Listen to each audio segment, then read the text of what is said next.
Hello, hello, and good morning. How is everyone today? I am doing well. Thank you for joining me this morning. And yeah, it's Saturday, it's early, and I'm going to be here all day. So it is kind of actually a really cold, rainy day for the area that I am in. But I don't know. I've just decided to enjoy the day. So I am officially, as of today, done with work. Well, not as of today, as of this week, I am officially done with work. And so I am, at least for now, on summer and moving schedule. And yeah, I've got nothing to do but stuff around the house today and get a lot of reading done. So I am going to be here. I hope that you can hang out and join me for some time, and we'll just see how the day goes. So, as you come in and check it out, feel free to share what you are reading or working on today.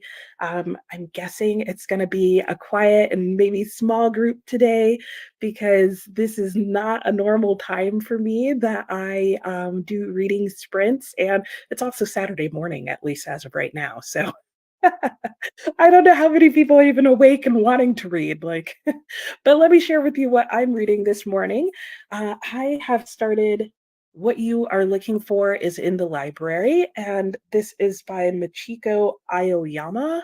I believe is how it's pronounced. It's a work of Japanese fiction, and it is just about basically connected stories, like short stories about different people and what's going on in their lives and what happens when they encounter a librarian. And she recommends some books to them to help with what it is that they need and are looking for.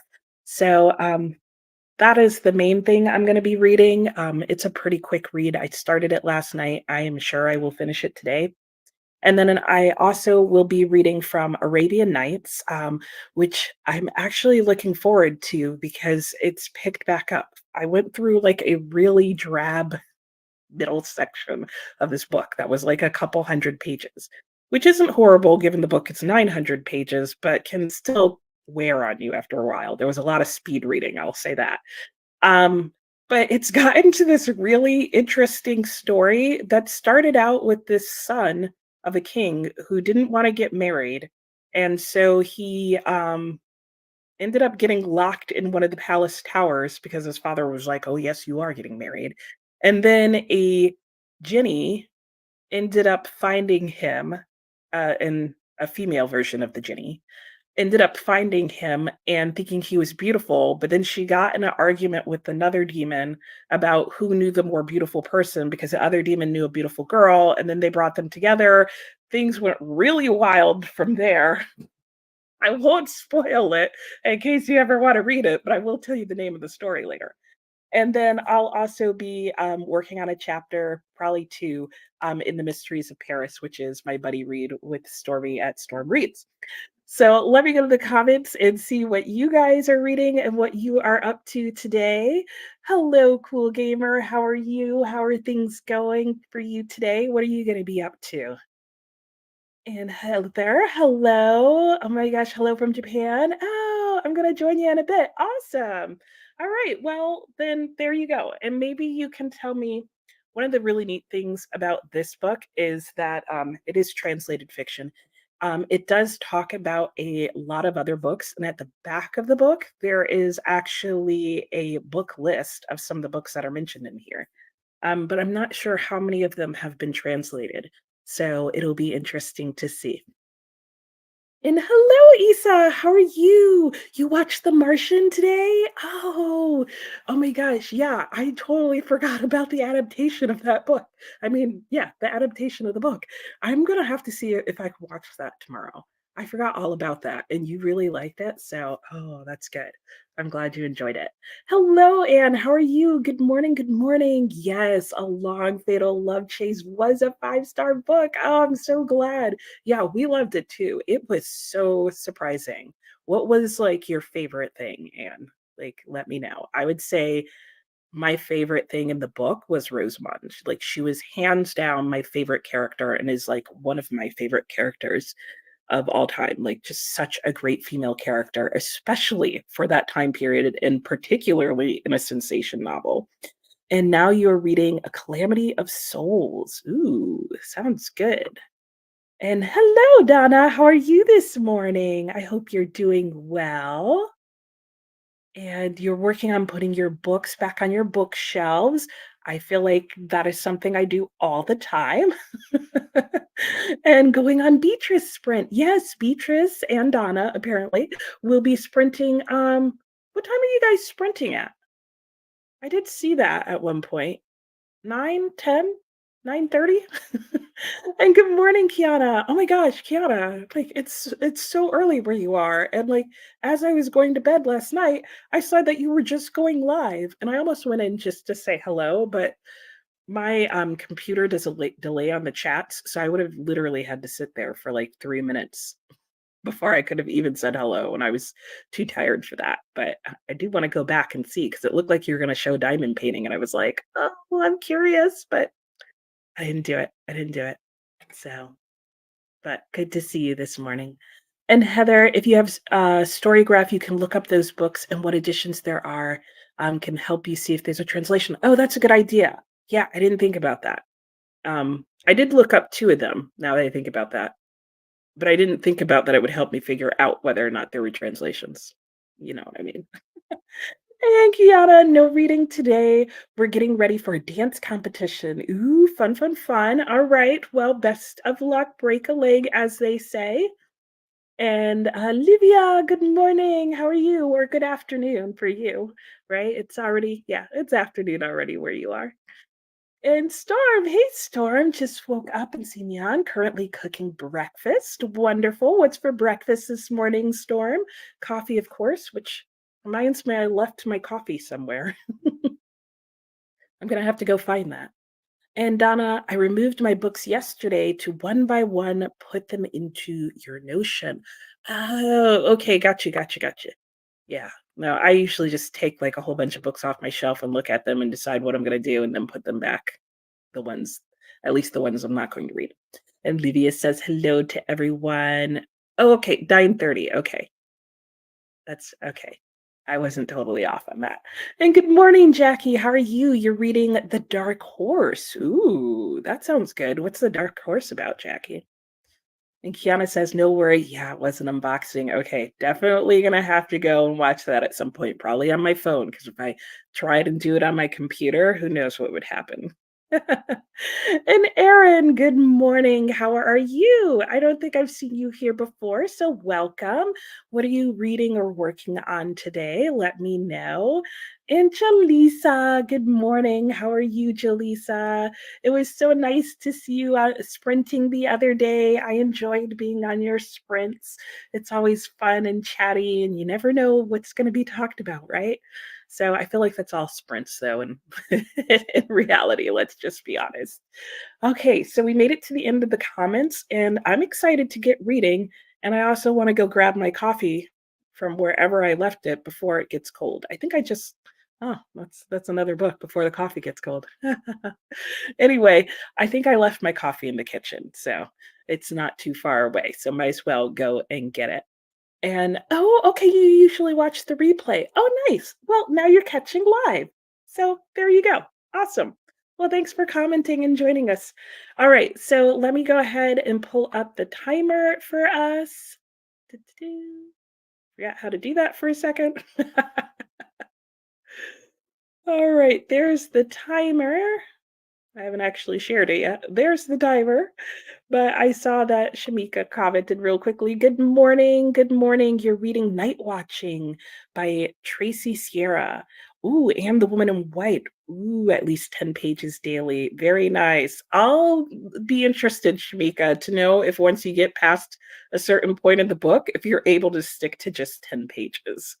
I agree that at the beginning of the book, which is really oddly paced and kind of slow, that 10 pages feels satisfying. And then somewhere in the middle of the book, all of a sudden you're like, nope, I need to know what's happening next. And Sue popped in. Hello, Sue. Finally getting able to get into chat. Yay! Hey, good morning. Good morning. Have you been locked out of chat? Is that what was happening? Anyway, let me get us going on these sprints and I'll remove this banner so that we can see everything. And I almost pressed a button and who knows what that would have done. Anyway, let me remove that. Happy sprinting. I'll see you guys in 45 minutes.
Hello, hello, and welcome back. How did that sprint go for everyone? Mine went well. I finished my daily reading in The Mysteries of Paris. Now, I am still a day behind on the reading schedule, but I'm on chapter 17, and we're only reading to the end of this book, and I only have to get to chapter 20 by the end of this month, so I'm good. I was going to try and read 2 chapters today, and I may still do that, but I'm not going to worry about it for now, so I'm pretty good.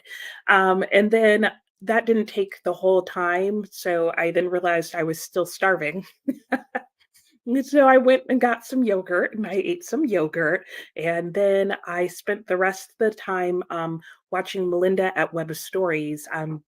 I was watching her weekly wrap up because she was talking about Shirley, which we were doing a buddy read for. And so I really wanted to hear her final thoughts on it because, spoiler, I DNF'd the book. Um, and I'll be talking about that in next week's weekly wrap up. But anyway, yeah, how did things go for you guys? When we left off, Sue was telling me that she was reading or reading to The Exorcist this morning. Light summer fluff read for you on there, Sue. And she was also saying that she got back into chats because she had been locked out. And good morning to Christina from Livia. Yes, because Christina joined us and was getting her coffee and hugging the like button. Thank you, Christina. And Sue, you were locked out of chats? Like just one chat or all of them? And like, how did you resolve that? I'm interested in knowing because I now have on my chats that when I go into the live stream, it takes like 2 or 3 minutes before the chats will pop up. And I don't know if that's my computer or a setting or so. Since you got back into chats overall, let me know how you worked that out. Because I'd be interested to know. And then we had a whole bunch of hellos from Christina to pretty much everyone here. So lovely, lovely. And then Jackie said, The Dark Horse is a long Myers story or mystery. I liked the show years ago, but the books are so much better. I wish they had made the show more like the books. Okay, I'm not familiar with either the book or the show. I have not heard of that, but it sounds interesting. And it's nice that the books are better, but that is frustrating when part of the reason that an adaptation isn't good is because they didn't actually stick to the story, which I feel like don't they realize that some of what made the story good was the story? I guess not. Ooh, the coffee must be good this morning, Christina. Nice, nice. Hello, Beatrice. Good afternoon to you. Yes, getting ready for your sprints, but we'll try to be here and there. Yes, I will pop over on the next sprint. Beatrice, if you go to her channel, I know she is sprinting right now with Donna as well. So you can go say hi to them. And hello, Vanessa. How are you doing this morning? It's good to see you. Hope you're doing well. Vanessa also has a channel, so you can check out her channel. And continuing to listen to The Last Murder at the End of the World. Ooh, a NetGalley arc you started last night. That's right, because you had your NetGalley sprints was yesterday, right? Yesterday evening. Ooh, it sounds interesting. I'm assuming since you're continuing it that you're liking it so far? Or are you just trying to finish it so you can leave the NetGalley review? Because that's also a legit thing. And Quinny Hale, hello. Hello to you. Good morning, or right, whatever time of day you're experiencing. I like that. It is morning for me still. So I hope you are doing well. Nice to have you here. What are you reading today? And hello, Karen. How are you? You're reading The Shadow of What Was Lost. I can see that right over there on my bookshelf. Let me know how you're liking it, Karen, because I do have that. That's a book that I've owned for a little bit when I was going through my like fantasy kick. And yeah, at some point I'll get to it. Though it's a series. So let me know how the first book is so I know whether or not to waste time on that. Because if you've watched my channel long enough, you know I'll probably never read the rest of the series. So the first book better be good. And Maria, good morning. How are you? And Maria says, hello to chat friends. Hope everyone's having a beautiful Saturday morning. I am so far. Can't complain. You're just getting up and getting yourself some coffee. Very nice. Ooh, and then you're going to be starting Divine Rivals. Nice. By Rebecca Ross. Yep. I know that's a fan favorite. Lots of people seem to like it. So I hope you enjoy. Quinny's watching booktube while eating breakfast. Well, that sounds nice. Ooh, ham and cheese Lunchables because you're an adult. Well, hey, I mean, if we can't eat them as an adult, what is it all about? I mean, they are good. At least they're like a throwback kind of good, right? And hello, Lynn. How are you? You just joined. You plan on starting the Memory Police and the Keeper of Enchanted Rooms. Very nice, Lynn. Okay, Lynn, I'm going to tell you. I, one, really enjoyed The Memory Police and have read more by the same author, and I really like the other things of her that I've read. However, there is one random moment in the middle of The Memory Police that scared the crap out of me. Like that is the like full body chills, had a hard time sleeping. It's a point in the book. Let me know when you finish and I'll tell you what it was because it's not something that should have been as scary as I found it. Like, even looking back, when I say out loud to myself what scared me, I'm like, that doesn't even make sense. But I just found it creepy as all get out. I don't know. But I really enjoyed it, so I hope you like it. And Storm says hello to Christina and Karen. And Sue still has 5 hours in The Exorcist, tackled some of your correspondence while you listened. Very nice. Christina worked on the spreadsheet and drank your coffee. I'm like you, Christina, until that cup of coffee is done and maybe half an hour has gone by, like I have to do like lighter task type of things. I can't wake up and like read immediately. And Quinny watched the video I uploaded this morning. Nice. And now you want to make a bingo board. You should. You should. They're so fun. That was, I think, the first one that I technically did a TBR with, and it was a lot of fun. So much fun. I'm pretty sure I'm doing it again because I did like that part of it. And Heather did some cross stitching while listening to the start of The Ghost Bride. Ooh, sounds good. What are you cross stitching? Like, what is it going to become? Is it a picture or words? If it's words, what does it say? Give me all the details on your cross stitching, Heather. And Story says, got my breakfast, ate, and started Fins of Fury, my big fat zombie goldfish. What? Oh my gosh. Storm, what is that about? That sounds amazing. I love that. And Livia is reading Bride. Ooh, and you're at page 47. How are you liking it? That's another popular one. That's the one by Allie Hazelwood, right? Ooh, and Jaleesa, you're at 77% of Perfect Peace. How is it going? I haven't heard the updates.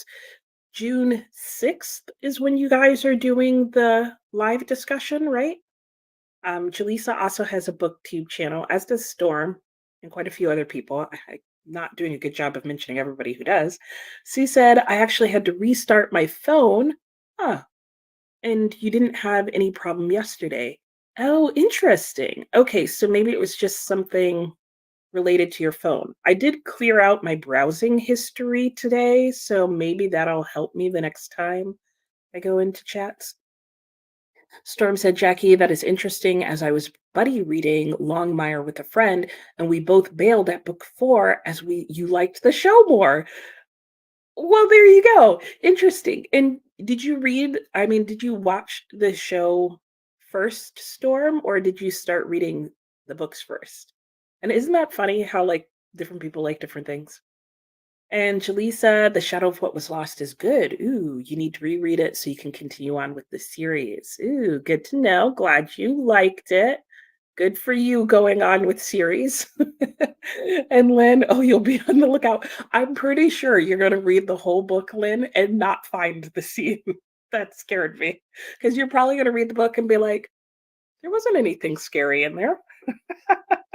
But I'd be interested to know. Like, I really want to know if it was like just me and my scaredy catness that was like shaking in my boots, or if that's a common experience. And now I know what book I will be starting first. Oh yes, do. Do. And oh, you have the memory police as well, and it's really good. It's such an interesting story. Um and I had questions at the end, but like they weren't questions that I felt like needed to be answered. And Heather, hearing that the memory police scared me. That's, yeah. Okay. Again, do not take my word for it. I have not heard anyone else mention any part of the memory police being scary to them. This really may just be a revelation on how easily I get scared. And Lynn said, yes, I've had the memory police on my shelf for 4 years now. Oh, read it. Get to it, guys. It's really good. There's a lot of really interesting things in it. I also read The Housekeeper and the Professor, which is by the same author, and I liked that book even better. Partially just because I liked the topic. It was more like lighthearted and stuff, but I think she's a great author. Heather, my cross stitch is a pretty Van Gogh-esque painting of a big scenic field. Ooh, well, you said Van Gogh. That's all I need to know. I love him. Is it blues and yellows? Or is it like just like really bright, colorful fields? Sounds nice. I like it either way. And Lydia's really liking The Bride. Nice. Or just Bride. And Stormy, it's a middle grade book where a kid's brother tried to kill his goldfish and brought it back to life with a battery charge. It just gets better and better, Stormy. I don't read a lot of middle grade, but if I did, that's probably the one I'd pick up. And hello, Alicia. How are you?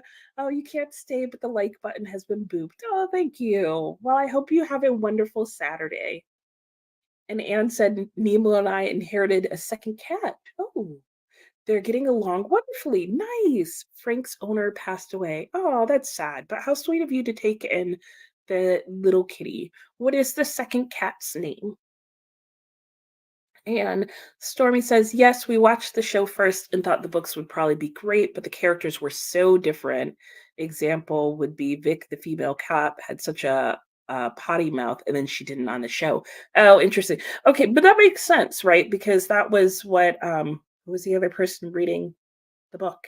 I forget now. But that's what she was saying is that the show and the book aren't the same. So I could see if you started with the show and you liked the show, how then the book would be like, what's going on here?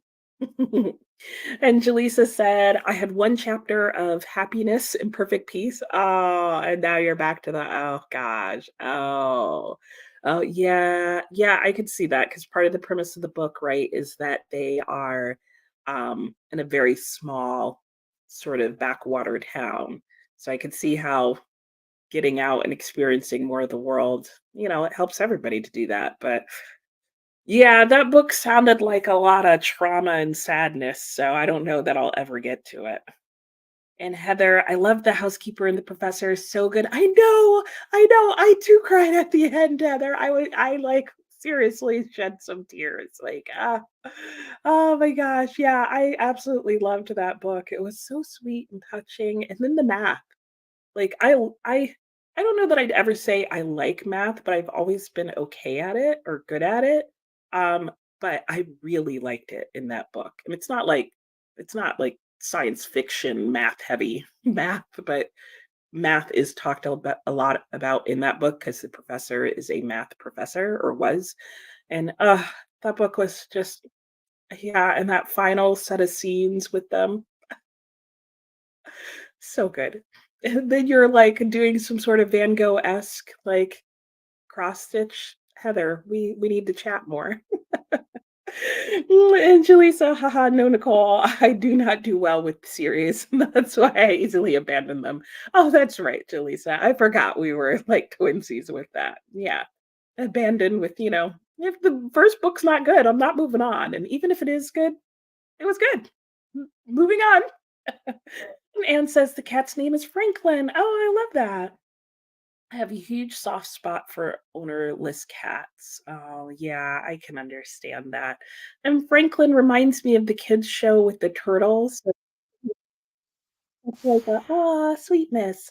All right. Well, there was our little timer telling me that I've been chatting for a while. Do we want to do a 45-minute sprint or do we want to go longer and do an hour-long sprint?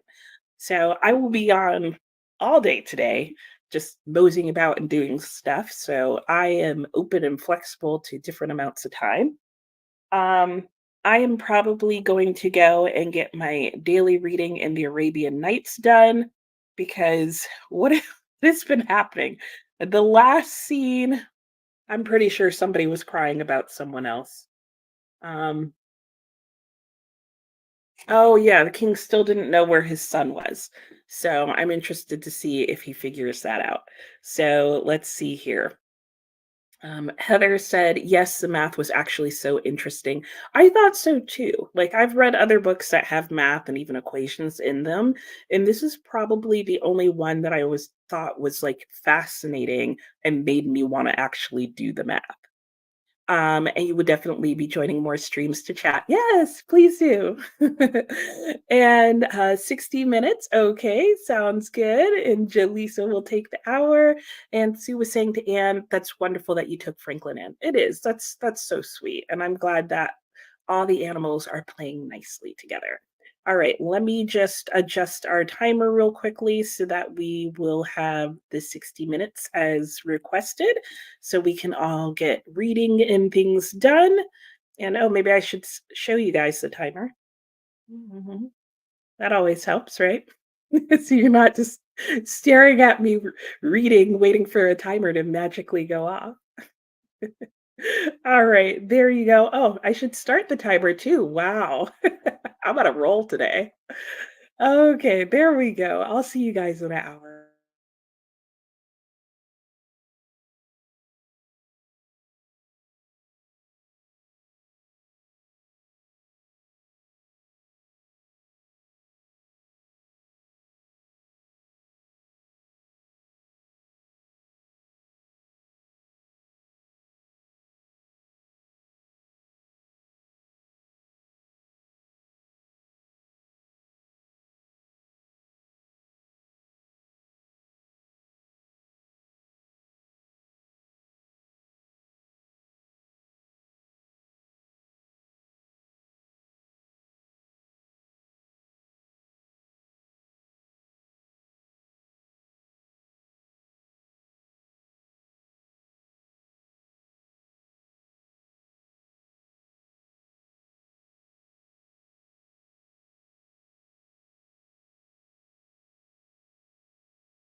Hello, hello. Welcome back. How was that sprint for you guys? Mine went well. I feel like I got a lot of things done. I finished my daily reading in the Arabian Nights, which this one particular story is just all over the place. And how can I summarize it without ruining too much? Let's just say there's a whole complicated situation with the king's two wives and their sons and a love square. Yeah, just work that one out. And there was a tiger with sparking eyes, and a lot happened in just those 14 pages I read. I'll just leave it at that. So I finished reading that. I had to update some things on an Evite for an upcoming event that I have with family. I got some laundry started. I turned up the heat because it's really cold in here. And then I started reading some more in What You Are Looking For is in the Library. And I just started the story about Natsumi, who's a 40-year-old former magazine editor who has a young child.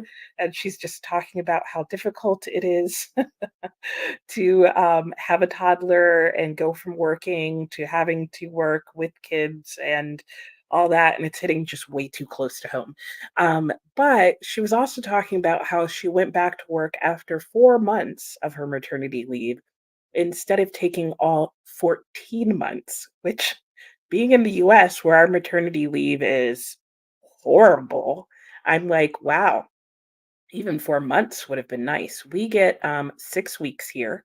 Some people only get 6 weeks. Some people, if you're lucky, might get a little bit more than that, but I would say 6 to 8 weeks is pretty typical, which is sad. So sad. But I was like, girl, take your 14 months. Like, especially since, the best book my husband ever read was called Work Won't Love You Back. True story. And so much truth in that. Like, I have learned over the years, take your 14 months. Because if they give you those 14 months, like, you're good. Because no matter how long or short you take, they still don't love you. And they still might stab you in the back later. Sad, but true. But I hope that's not the case everywhere. Anyway, oh, and I also got myself a little protein shake to drink because I'm still super hungry. I haven't opened it yet though, because I'm letting it warm up a little bit because I hate the way that particular one tastes when it's like really cold.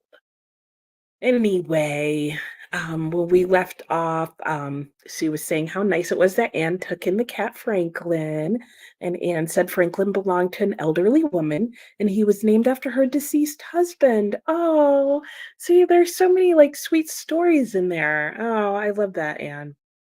And Ricardo, hello, how are you? Yes, you joined right in time for the sprint. How are you going? Or how are you going? How are you doing? Have you finished your essay? I think you said you were, like, pretty close last time we sprinted. And Ariane, how are you? You wonder if "Don't Eat Paint" came out about because of Van Gogh. Hmm, good question. I don't know, but it clearly didn't come out with him because, yeah, that definitely seemed to be some of the issues, sadly, that he had. And Karen says to Jaleesa, "I finished The Will of the Many." Oh, that's you know what? I don't know why all this time I never connected the fact that The Shadow of What Was Lost and The Will of the Many is the same author. Where have I been? I don't know what I was thinking. I think it's because every time I see The Shadow of What Was Lost, I see both of his names, and I've only occasionally seen the author name and usually just the last name with The Will of the Many. Oh, where have I been? Yeah, and you loved it? Okay, so you had to try the Lake Innocent trilogy. Well, that makes sense. That makes a lot of sense. And now I get why so many people were hyped about The Will of the Many coming out because so many people like that other series. Wow, I need to get with it. Okay. Another said, did Van Gogh eat paint? Some people theorize that, Heather, is that the combination of, his mental whatever was going on, they're really not sure because psychology wasn't quite where it was at, so they don't know if he had a mental illness or if he had something else going on there, or if it was just like lead and mercury poisoning from licking his paintbrushes or that kind of thing. So he didn't eat paint, like just eat it. But like there are some indications that maybe he pointed his brushes, that kind of thing. He would get it all over himself.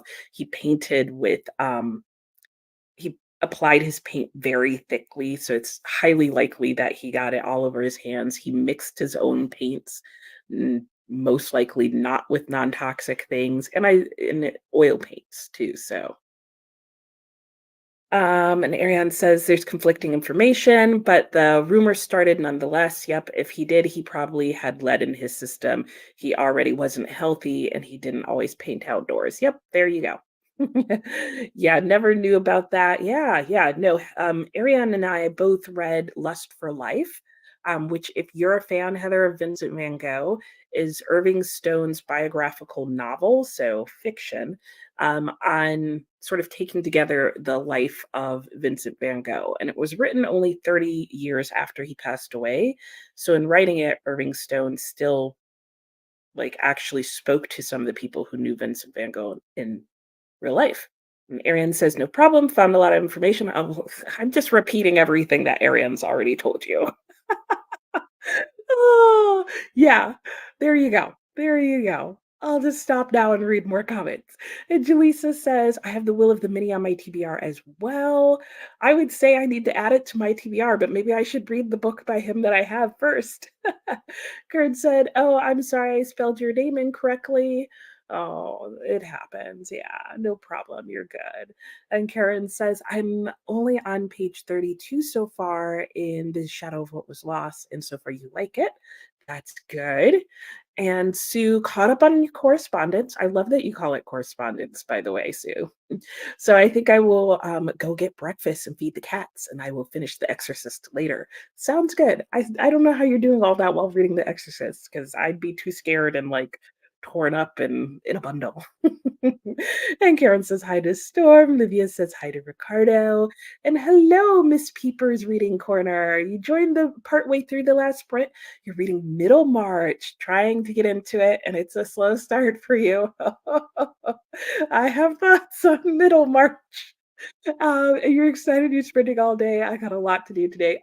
Hey, well, glad to have you here. Welcome, welcome. And yeah, Middlemarch. I would agree it's a slow start. I actually liked the beginning for the most part, and then it didn't peak for me.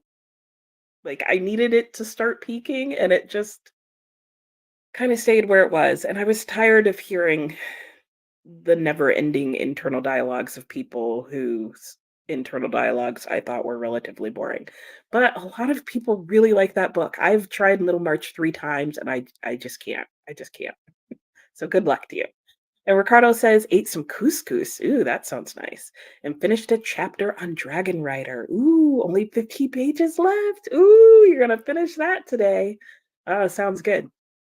Ricardo says hi to Livia. It's so nice to see you again. Yes, wonderful to see everyone. And Storm says, made it to 61% in Fins of Fury, washed dishes, and now upstairs ready to finish this cute middle grade book. I'm glad you're enjoying that book, Storm. It still sounds just absolutely amazing. And Jaleesa said 22 pages read, 84% into perfect peace. Nice. And Lynn says, read 8% of the Memory Police and ate some leftover chili. Oh, chili sounds so good, Lynn. I could really go for some chili and cornbread with like all the toppings. Oh, wow. Definitely going to be eating that shake soon. I don't know why I'm so hungry. And Livia said, read 46 pages and hopped onto Beatrice and Donna's sprints. Oh, thanks for the reminder. I need to go over and say hello. And hello, Made with Books. How are you? 6 weeks is insane. Yes, yes, it is. It is absolutely insane. Like 6 weeks, if you guys don't know, is like the minimum amount of time until most doctors will clear you as being like physically fit to go back to virtually anything in life. And here you have to go back to work and everything in life. Yeah, in Germany, most people stay at home for at least a year. Yeah, and in pretty much every other like country that has maternity leave. Like here, we basically don't have maternity leave unless you work for an awesome, amazing company. But on average, 6 weeks is like, oh yeah, that's pretty typical. And I should add that that 6 weeks is likely to be completely unpaid. Yeah. And Heather, maternity leave here in Japan is completely unpaid. Yep. Though, too, unfortunately, and a lot of places don't expect women to come back after. Yeah, I know. Like that's why I'm saying like the situation she's going through in this book in this particular story and like all her concerns about her work and having a baby. I'm like this is too real. Like I love books on realism, but like, this is too familiar a feeling and thought pattern, and one that shouldn't be familiar. And Miss Peepers says, "Oh my gosh, in addition to short parental leave, a lot of companies make you take your vacation days first." Right. Yes, I so agree. Having a baby is not a vacation, except for maybe the baby, but even the baby seems too distressed to be on vacation.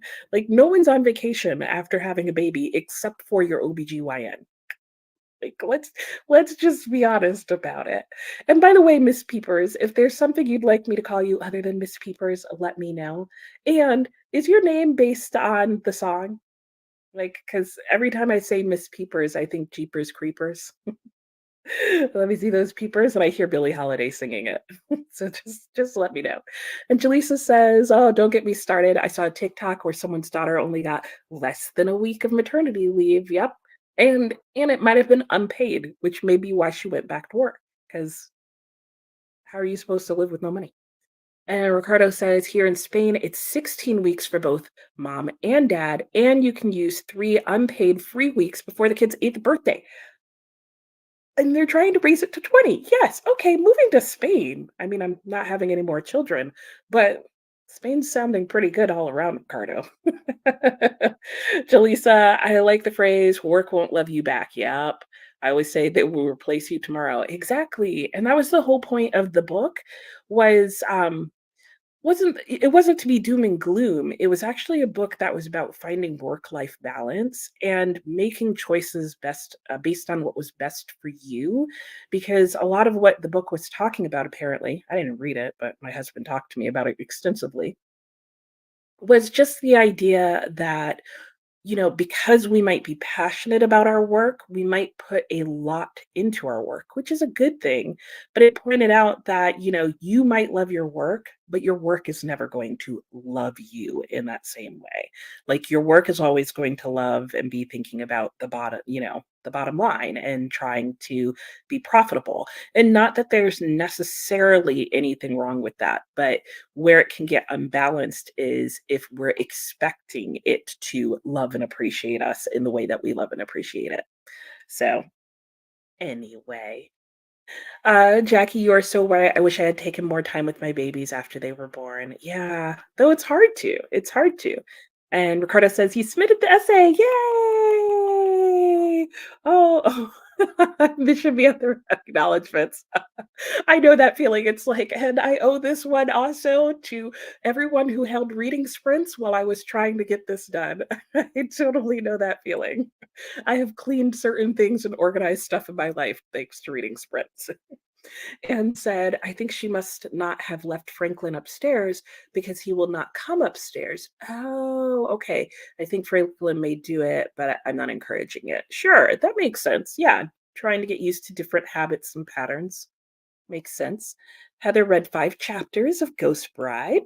It's been pretty good and a little creepy, getting a bit sleepy because the author who narrates has such a soothing voice. That's hilarious. I have that happen too, where I'm like, yeah, keep telling me. Oh, wait, I'm supposed to be listening to this story.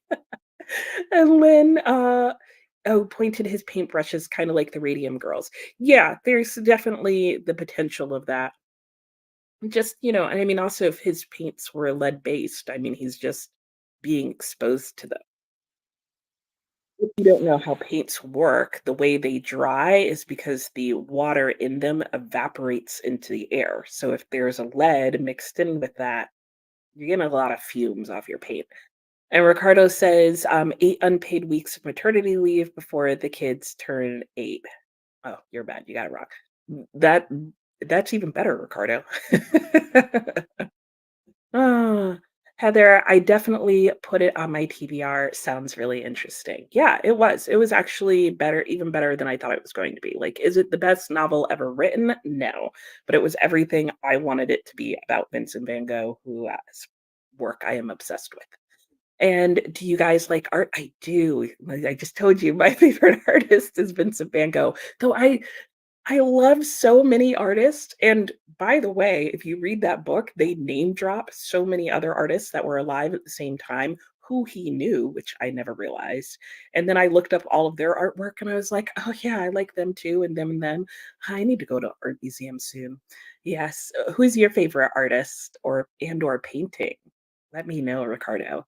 I don't know if I have a particular painting of Van Gogh's that I like the best. I definitely love his portraits, but I like his landscapes as well. But at least of his portraits, I can say my favorite is probably The Postman. So if you don't know which one that is, look that up. I think partially because I'm biased towards people with beards. And Heather says to Ricardo, I'm a huge fan of Mucha. Ooh, I don't know that one. Want to decorate my apartment with his art. Looking that up. Very curious now. Miss Peeper says, I'm hearing a lot of mixed reviews of Middlemarch, so I thought I'd try for myself. We'll see how far I get. Yeah, I did the same thing. I was like, oh, a lot of people seem to like this, and then some people seem to really not. Let me see where I fall. I fell on the really don't, but I still want to like it. I just don't. But good luck. Let me know how you like it. Hello, Mrs. Peacock. How are you? How are you doing today? What's going on? What are you up to? I see you commented. And Ricardo says, "Oh, I love Mucha. His pieces are so beautifully detailed. Ah, I'm totally looking him up during the sprint." And you're reading Slammed by Holleen Coover. Ooh, that sounds like a Holleen Coover, a Colleen Hoover.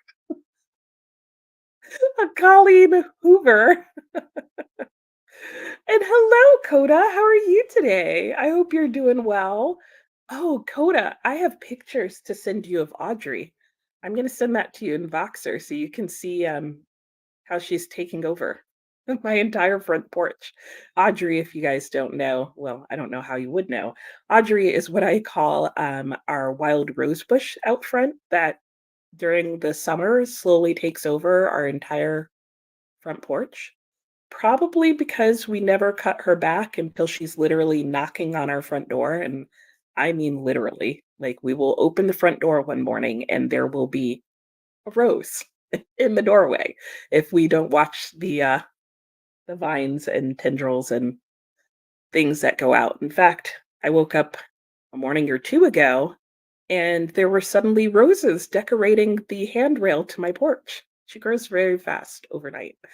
And Made with Books in Germany, you can take up to 3 years per child off from work. You don't get paid from work during that time, but from the state, so that's paid 60, but no more than.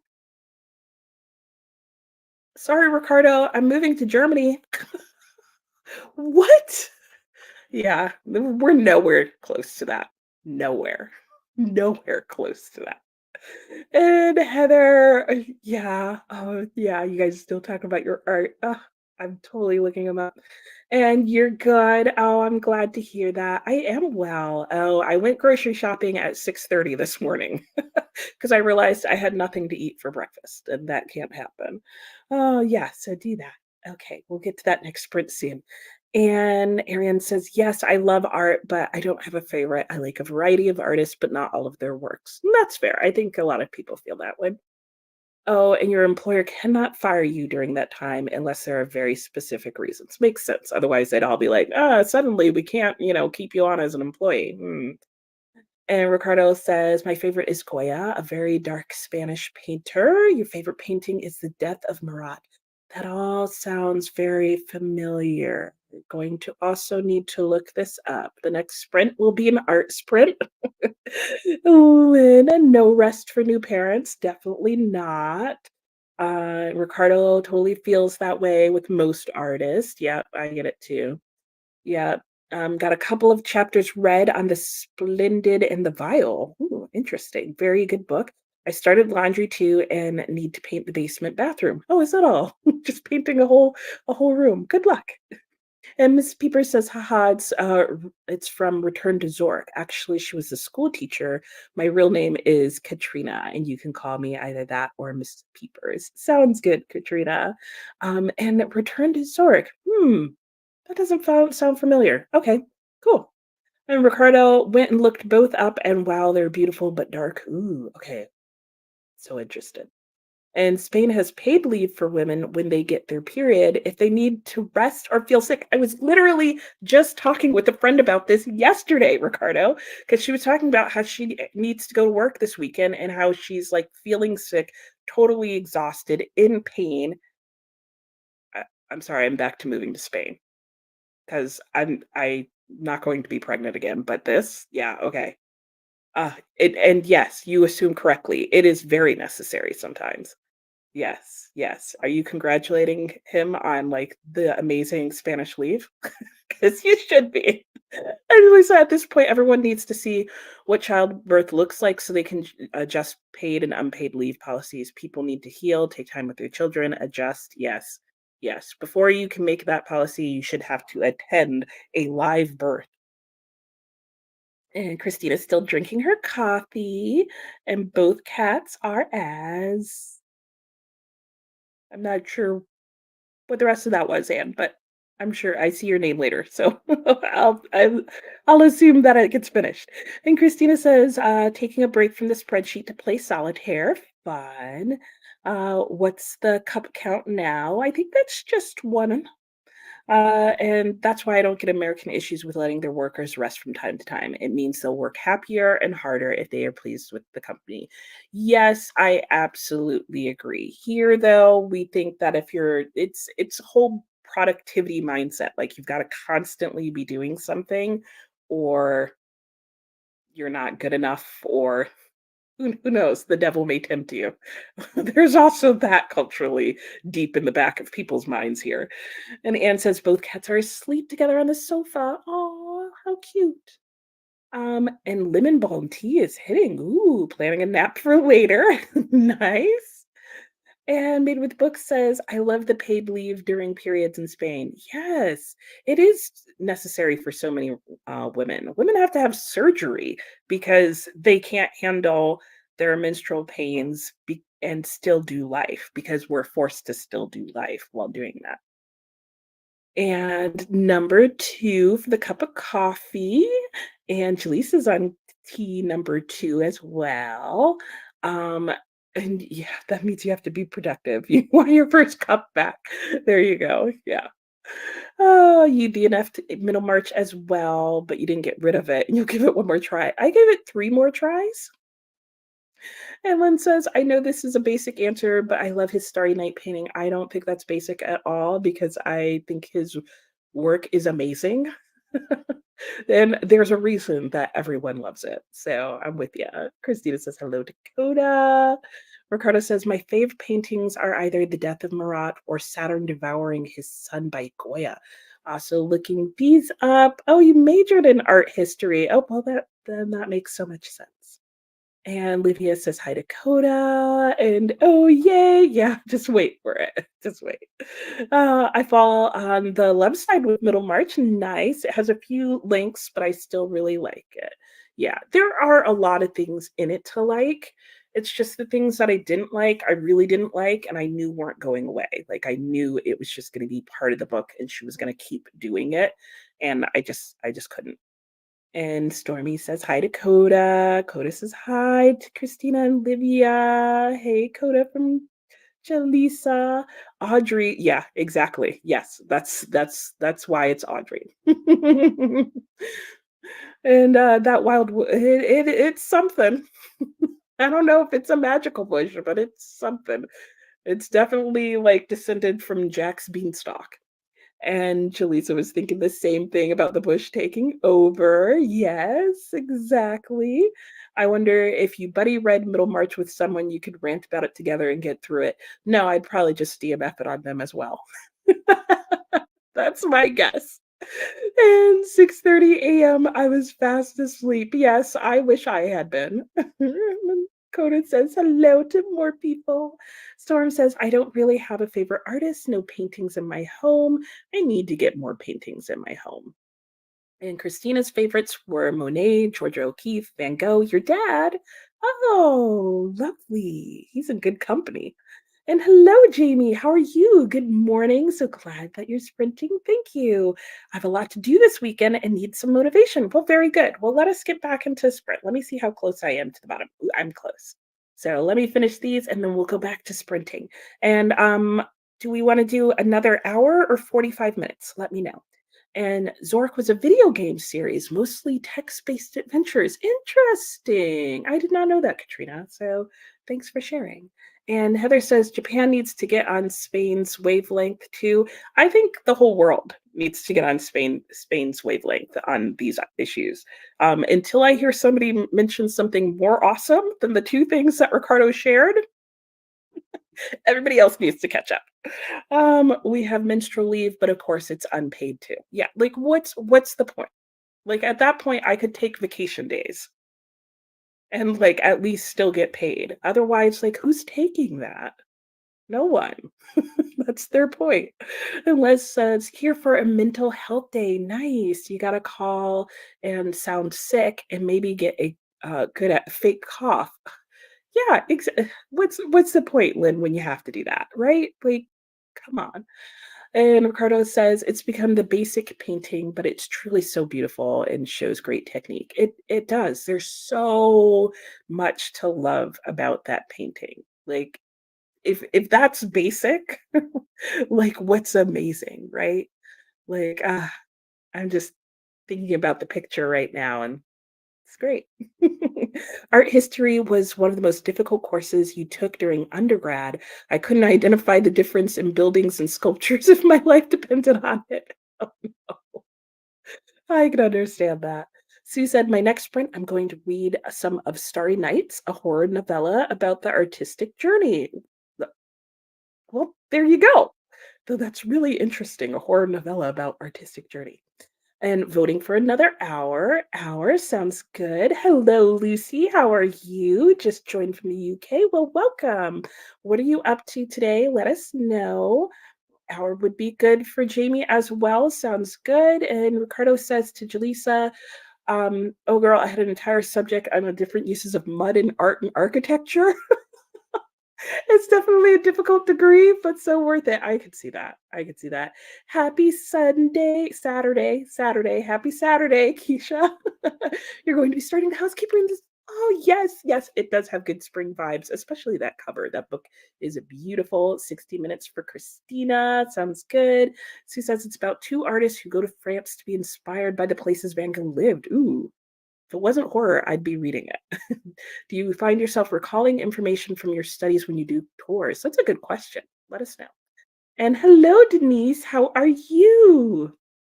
It was an art history degree, Christina, they were talking about. All right. So we had a lot of people join us, and a lot of people have a lot of stuff to get done. So let's go back into another hour sprint. That seemed to be the popular request and makes sense since everybody's trying to get stuff done today. So let me share this screen, set it back, and I will see you all in an hour. I'm gonna go and look up some artists.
Hello, hello, and welcome back. How did your sprint go for you?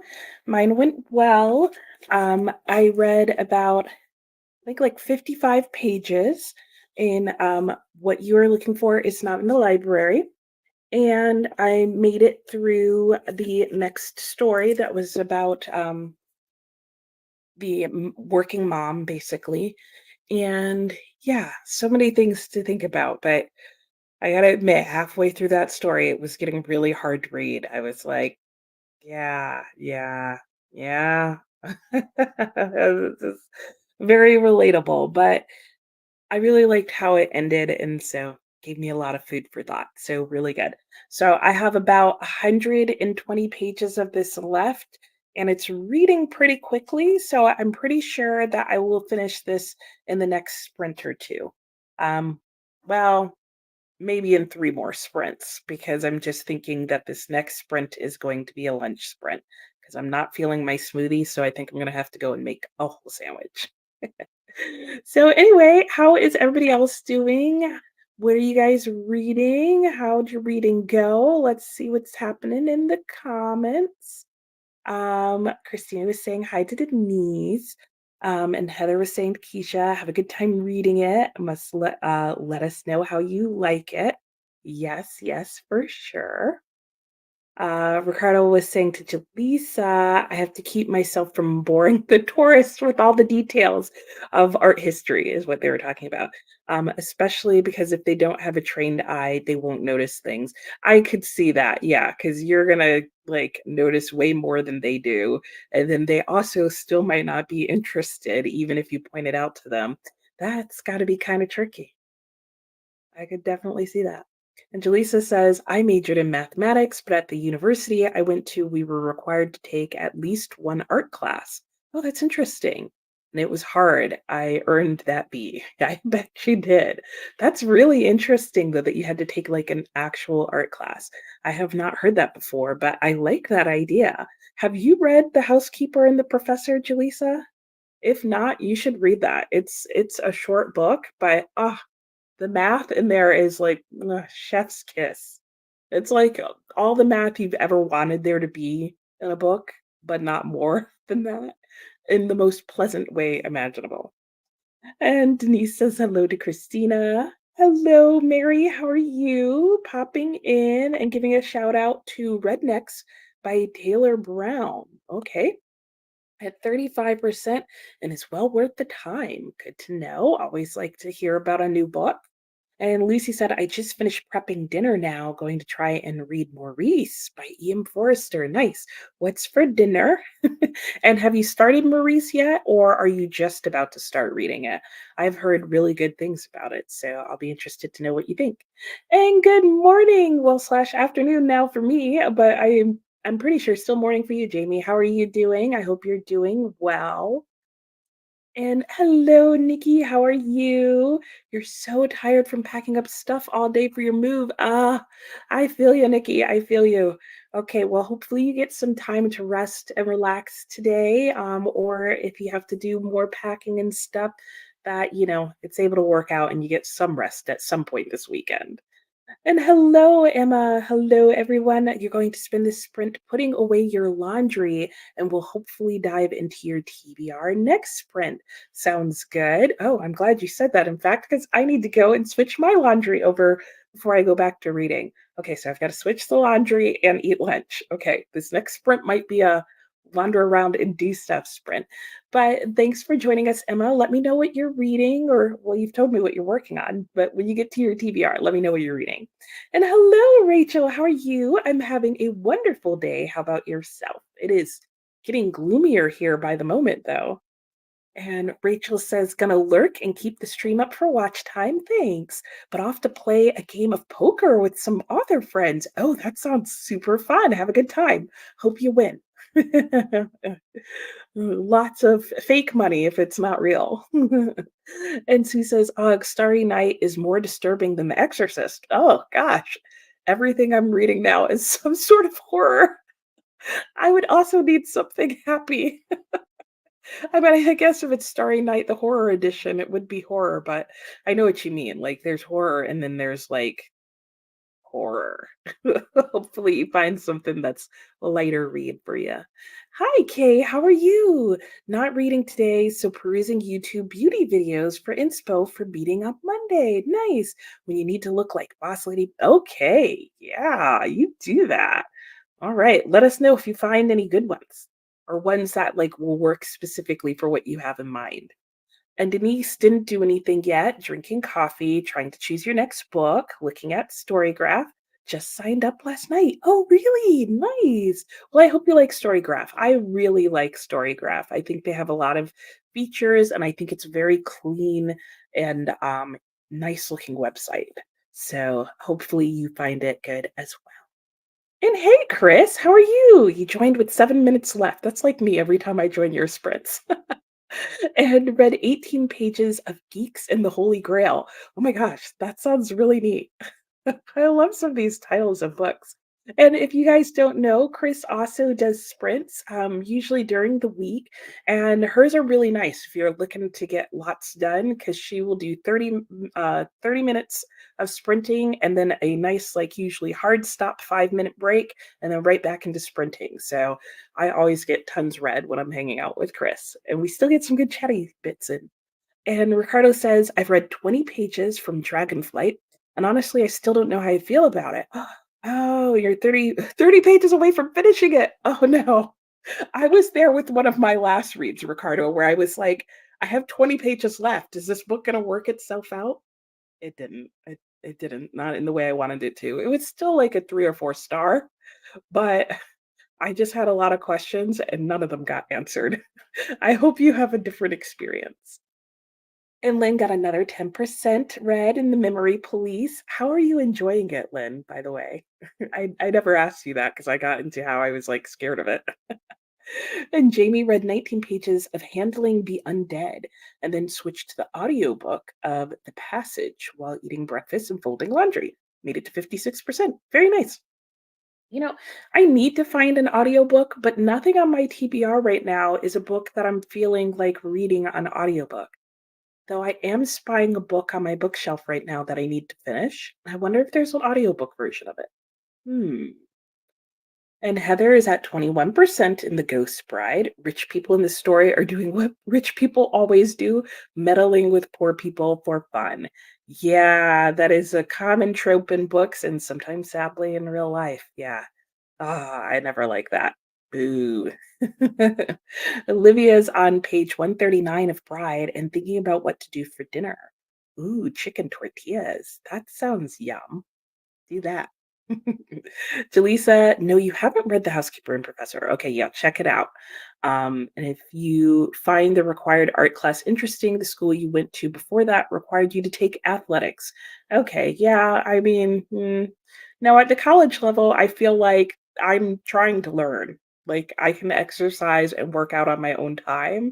I need to learn. And I say that, but my college required everyone to either pass a swim test or to take swim class until you could pass the swim test. And the swim test was you had to do 3 laps of an Olympic sized pool. The first one on your front, the second lap had to be on your back, and the third one you just had to not drown. And they had lifeguards ready in case you decided to try the drowning bit. And I swim a lot. I loved the water. I considered myself like, yeah, I'm easily going to pass this. If you have not been in one, Olympic-sized pools are really long. I didn't drown though. I passed the test. I was like, I am not drowning on this test. I am not sinking because I refused to have to take swim class. And so instead I ended up taking badminton and taekwondo because you still had to take two semesters of some sort of gym class. And I found out too late that one of the gym classes was Swedish massage. Go figure. Anyway, Ricardo says for sure there's a part on a monument that has engravings from the 15th century that they love, I'm sure, but they don't care about the instruments they did it with or the type of stone. So it's tricky. Yeah, I could see that. They're like, yeah, yeah, now you're just going on too long. See, I would find that interesting. I'd want to know, like, how did you do this, especially if it was some unique method.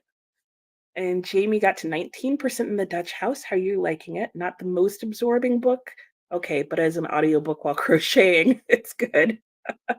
Well, I mean, at least there's that. Storm, no reading that go round. Made a couple of videos. Nice. Hello, Lexi. How are you? Ooh, what are you baking today? And what are you reading? But most especially, what are you baking? I haven't baked in a while. That sounds good. Jaleesa wanted to do archery. I've taken archery classes. That is a lot of fun. I'm horrible at it. My son was okay. And my husband, meanwhile, turned out to be Robin Hood.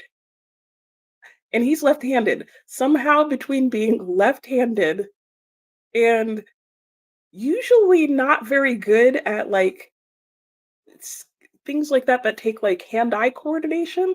Legit Robin Hood over there. Even the teacher was like, "You've done this before?" What? Yeah, anyway, all of them were full. So you took badminton too. Yeah, we should play sometime, Jaleesa. I love badminton. And Ricardo says, I think I'll finish the book during the next sprint because you want to start a new book. Yeah, sounds like it's time to move on.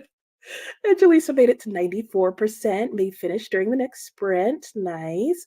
Lynn, maybe a lighthearted rom com or a whimsical middle grade to offset all the horror. Yeah, that sounds about right. Yep, I would agree. Go with the middle grade. That sounds really good to me.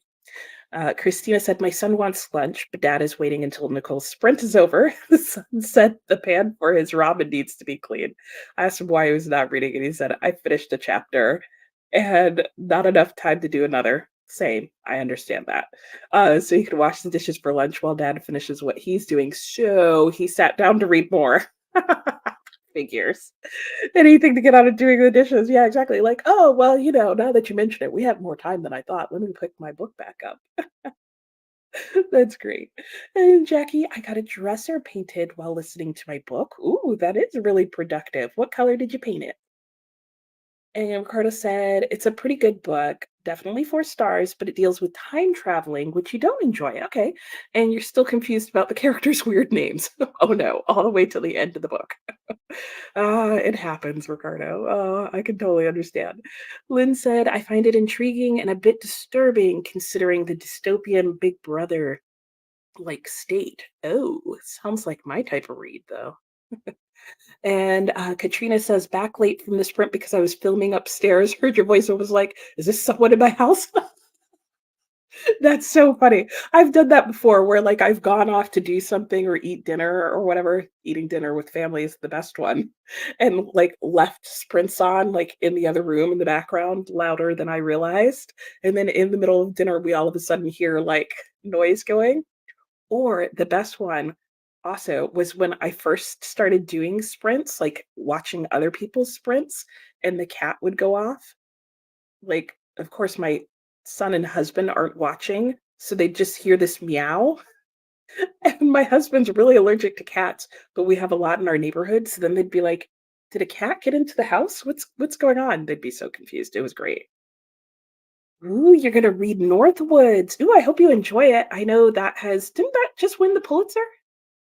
Did I make that up? I feel like it just won some prize, but I know a lot of people really liked it, so I hope you do too.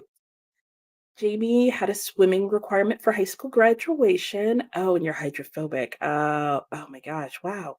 Yeah, that's really interesting. I wonder why for high school graduation. At my college, it was only required because there was the college that I went to, there was a lot of water surrounding, like on campus and around campus. And it was based on a donation that had been given to the college, where the money couldn't be released unless the school made it a requirement that people learned how to swim. So, but at the high school level, that's interesting. I'm sorry to hear that that's how it had to go down. And Katrina said, your swim class reminds me of when I had to run a timed mile for gym class. If I'm running, you should be too. I finished with 5 seconds to spare. So you didn't have to do it a second time. Yes, that would have been me too, like just eking it in. Ricardo, college culture in the US is so interesting. Oh, yes, it is. And from the outside, I bet here you just need to pass the national exams and then just pick a college to go to. Way less fun. Yeah, that's boring, Ricardo. You guys need to up the ante with like random classes that have nothing to do with your major, swim test you. Yeah, yeah, get with the program. Lexi's planning on doing monster cookies today. Just waiting for everything to come to room temperature. Fair, fair, fair. Ricardo, the only interesting thing is that you are forced to learn a second language in order to get your degree, but that's when you're about to finish college. Some of our colleges here have that as well. If you're doing a bachelor's of arts and science, as opposed to like a bio or engineering degree. And Jamie took horseback riding and bowling classes in college. Nice life skills you'll need forever. And Heather, man, my college was way less fun. Yeah, yeah. They had archaeology classes where you could go to digs, but I think that was the most fun. That sounds pretty amazing to me. But yeah, we're getting kind of wild over here with the colleges, right? Hello, Jimstone. How are you? Your baby cousin graduated high school in a few hours. Oh, so you're gonna do some reading before you leave for that. Oh, they're going to. Your baby cousin is going to graduate in a few hours. Okay, well, I hope let's get back to a reading sprint so you can get to that. Jackie, it was your best friend's mom's dresser, so you painted it white like it was just to keep it clean. Oh, okay. Oh, but still with memories. Oh, that's nice. And yes, congrats to your cousin for sure, Jim Stone. That sounds so awesome. And congrats from Ricardo. Jamie says we are in a totally landlocked state where you have to be really creative to die from drowning. We did not need mandatory swimming. Yeah, it, yeah, that makes no sense as just a general rule. And Northwoods was considered a contender for the Pulitzer, but it didn't win. Okay, what did win the Pulitzer? I don't know that I feel like I knew at one point, but I don't now. Jim Stone says my grandparents paid for swim lessons in middle school when I went to the pool all the time. They had a traumatic experience there and haven't been since oh, then you had a traumatic experience there and haven't been since you were 12. Oh, yeah, swimming can really do you in. Jamie, our state also requires 3 semesters of a foreign language for college graduation. You love languages though. So do I. I'm really good at learning them, but horrible at like keeping up with them. And Ricardo, here it's for everything. Are you studying to be an accountant? You need to learn a second language to get that degree. I could see that getting a little like silly after a certain point. You picked English. One of your friends picked Italian. You need at least one. Fair.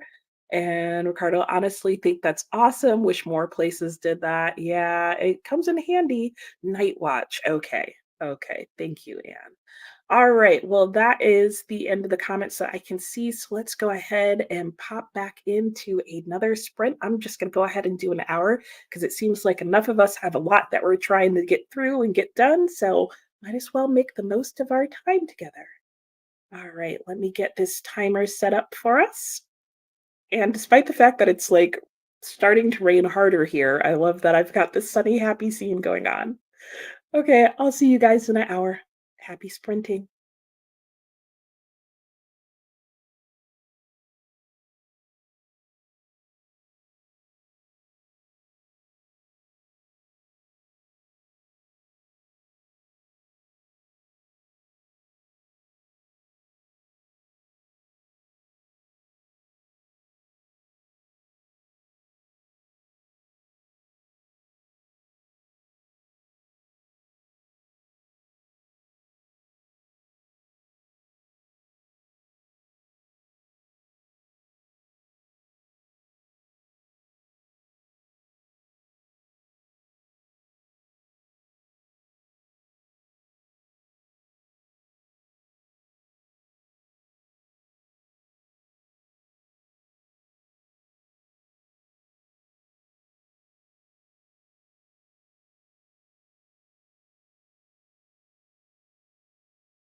Hello, hello, and we are back from the sprint.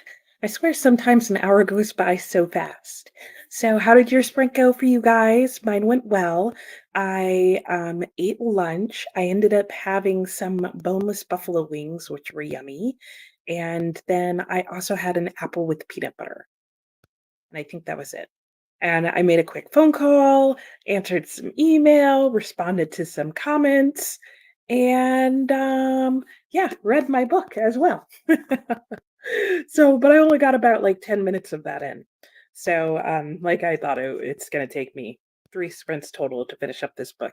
But I got a decent way into the next story in here, so that is going well. And then at some point, I'm gonna have to decide what book I'm gonna read next. So we'll see how that goes. It takes me forever to choose another book. Let me know if you experience the same thing. Let's see. When we left off, Jamie said that in college she had studied Italian, French, and German in high school, rather, and of course picked up Russian in for a language class in college. Of course, why not?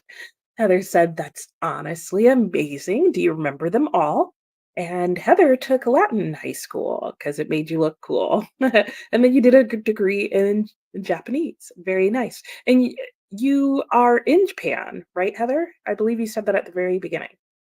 I could totally be lying, but I feel like that's what you said. And Jamie, I remember bits of all the languages I studied, but I rarely need them so they get rusty fast. I spent the longest on German and can still handle some conversation in it. Second best is French. Very nice. And Jamie loves to study a language with no alphabet sometimes. You learned a bit of Chinese from friends, but mostly just remember the numbers 1 to 10 now. Very fair. Also tried learning some basic Urdu from a friend, but your brain really didn't like that one, or Arabic. Was it the sounds? I know sounds can be hard in languages that aren't on familiar branches because as we get older, it's harder to hear the sounds or understand them. Russian has more letters, but it is at least written in the right direction. Okay. Or the same direction.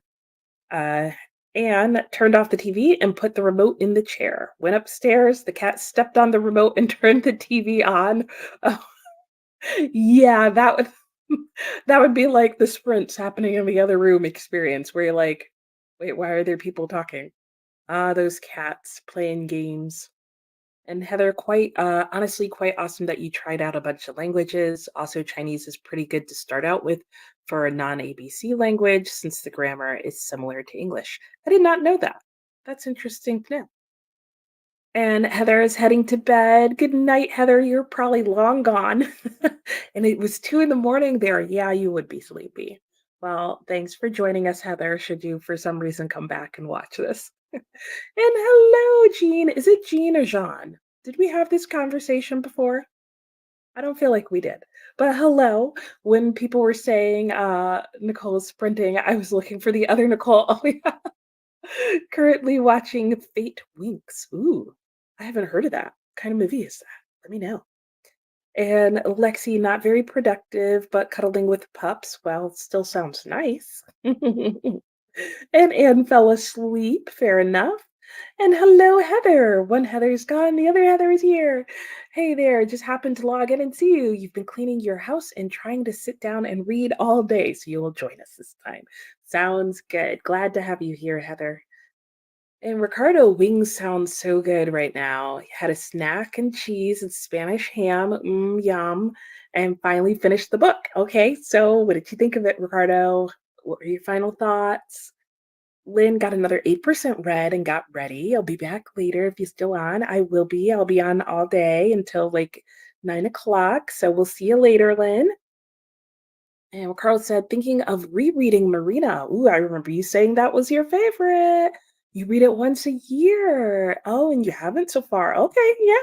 Sounds like a good decision, especially since the last one seems like you were like, this is good, but I want more. Yeah, time to follow it up with like guaranteed home run. I like that. Christina had some lunch. What did you have for lunch, Christina?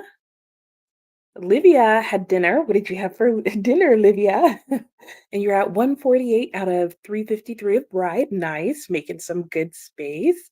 And Dina, yay, you're joining for as much as you can today. Awesome. Well, I hope you're having a great day. Thanks for joining. And what are you reading or doing while you're joining us?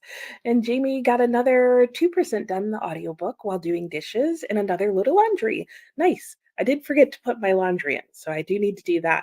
I'm an expert. And Katrina, right? Katrina? I know it's with a K, but I'm getting confused now because I was saying Christina, but I believe it's Katrina. Okay, you heard it here first. Middle March is a D. Okay, I understand. I completely understand. So let me know why you DNF'd it. I'd be really interested to know. Because yeah, I have thoughts as I've shared. Ooh, Jaleesa, you finished Perfect Peace, 4 out of 5 or 5 out of 5. You got to sit with it for a while. Okay, that totally makes sense. And you're finally eating something, personal pizza in the air fryer. Ooh, and snacking on some spicy crackling. Ooh, you got all the things going on over there. Sounds good. Hello, Walking in the Woods. You're reading Deacon King Kong. Oh, how are you liking it? I knew a lot of people who were excited about it, but then I feel like it kind of fizzled out. You just read a chapter that hit home. Ooh, love it when a story does that. So do I. And also got your kitchen cleaned. Oh, you're welcome. Well, you did all the cleaning, but I'm glad you got a lot done. Yeah. Okay. Let me know how you're liking Deacon King Kong overall. And Katrina said, started reading physically, tried the audiobook, then even last sprint tried to watch the adaptation. I'm only laughing because this is literally my experience of Middlemarch, where I started out physically reading it and then I was like, this just isn't happening. Then I tried the audiobook and I was like, oh, I'm not actually listening to what they're saying because I don't care. And then I watched the adaptation. I liked the BBC adaptation and I went, wow, is that what's going to happen in the book? And I was like, that sounds really good. But I realized even in watching the adaptation, I made it quite a ways into the book. Like I made it a couple of hundred pages into this book before I DNF'd it. And then I watched the rest of it and I was like, nope, I don't care enough about all of this to read the whole book. Because I was like, those were definitely the adaptation was definitely the highlights. And I knew interspersed in with it were gonna be like all those internal dialogues that I didn't like. I don't like her prose. And hello, Charles. How are you? Running around being productive, listening to the shadow rising. Nice, nice. Have fun running around and, and listening. And Jackie got to 78%. Ooh, it is rolling along quickly, Jackie. You'll be done today, potentially. And Denise read the first chapter of Northwoods. Really good so far. Okay, taking a shower, going to eat lunch while listening to the chat. Nice. I like doing that too, where I'll be like, okay, they're chatting. Let me go get stuff done or eat my food. And yes, by the way, hi. Yes, yes. I thought you said hi to me, so it's fine. Hi, Glinda. How are you? Glinda says hi to everybody. Reading a couple of things. All We Were Promised. I haven't heard of that one. And This Book Won't Burn. Ooh, that sounds really good. Okay, I'm gonna have to look up This Book Won't Burn. I don't know why, but that just please tell me it's about banning books and burning books and not burning in a book that won't burn. Like that's what I want that book to be about. And Christina, still no reading yet, but it is still early. That is true, Christina. You still got a good portion of the day to go. And Jaleesa says hi to Kalinda. Oh, Ricardo, you gave it a 4 stars. Okay, you love that the dragons aren't just animals, but they have their own personalities. I feel like I would like that in a dragon book as well. Like, don't just make them like animals that are there that happen to be dragons, but like include them as characters, basically, right? Um, and you'll have to continue with the series to make sure you love it or just like it. Yeah. And Dragon Riders, it's Dragon Riders of Pern, right? Is that Anne McGaffrey? I feel like, hmm. And Anne, it's raining really hard where you are. Oh, I just have like ongoing drizzle here. And the birds outside in the tree don't seem to be particularly thrilled about it. Ooh, and you did have your chicken tortillas. Yeah, that sounds great. And Dina, you got one sick sleeping kid. Oh, and another bored kid that's healthy. Oh, that's the worst combo for everyone. But you're hoping to make more progress in the Tale of Two Cities. Very nice. How's it going at this point? I know, if I recall correctly, I think at one point you were feeling kind of like, uh, and okay, Katrina is right, okay, and you're just bored. Yeah, and you sort of care about Dorothea, but the writing is dense, and yes, okay, yes, this was exactly how I felt, Katrina, where I was like, every time she went out of her dialogue and into the prose, it became really dense. I felt like she was kinda stream of conscious writing it, and it wasn't enjoyable, and I didn't feel like it was worth it. I 100%, these are my feelings about Middlemarch. And it helped when somebody who really likes Middlemarch, like, and rereads it every year, mentioned that she really likes stream of consciousness and that that is one of her favorite styles of writing. And it is not one of my favorite styles. And so when she said that, I was like, that explains a lot because that is kind of what's going on in Middlemarch, which is kind of impressive because that wasn't really a thing yet, but it's not a thing I like. So yeah, I can relate anyway, all that to say. And you love that we followed the same path. Yeah, I think that's hilarious too, that it was like, "Okay, let's try the audio. Maybe if somebody reads this to me." There we were worked really hard at it, Katrina. Nobody can say that we didn't. And Storm fixed lunch and not much else during the sprint. Lunch can sometimes take a long time. I get it. And Jaleesa, ooh, need to read Deacon King Kong because I really want to get a taste of James McBride's writing before you pick up Heaven and Earth grocery store. That sounds fair. I read the Heaven and Earth grocery store with my family as a book club read. We all had very mixed feelings about it, but it was pretty good. And hello, Mar. Are you on for another 7 hours? I am on for another 7 hours. I am on until 9 p.m. That is not a typo. So I have a fortunate day to myself and I'm done with work and yeah. So I was like, oh, I'm gonna read. I thought maybe I'd go and do other stuff, and then I saw it was gonna rain, and I was like, who am I kidding? I'm not leaving the house. So here we are together. And welcome. What are you working on and doing today? Let us know if you want to. And Jamie said, I got to 36% in Dutch House, which is getting a bit better. Reminds me of one of Alex's questions. Would you rather have unreliable parents or be an orphan with unlimited money for college? Oh, tough question. No, I'd rather have unreliable parents because they could still potentially love me. They just might not be reliable.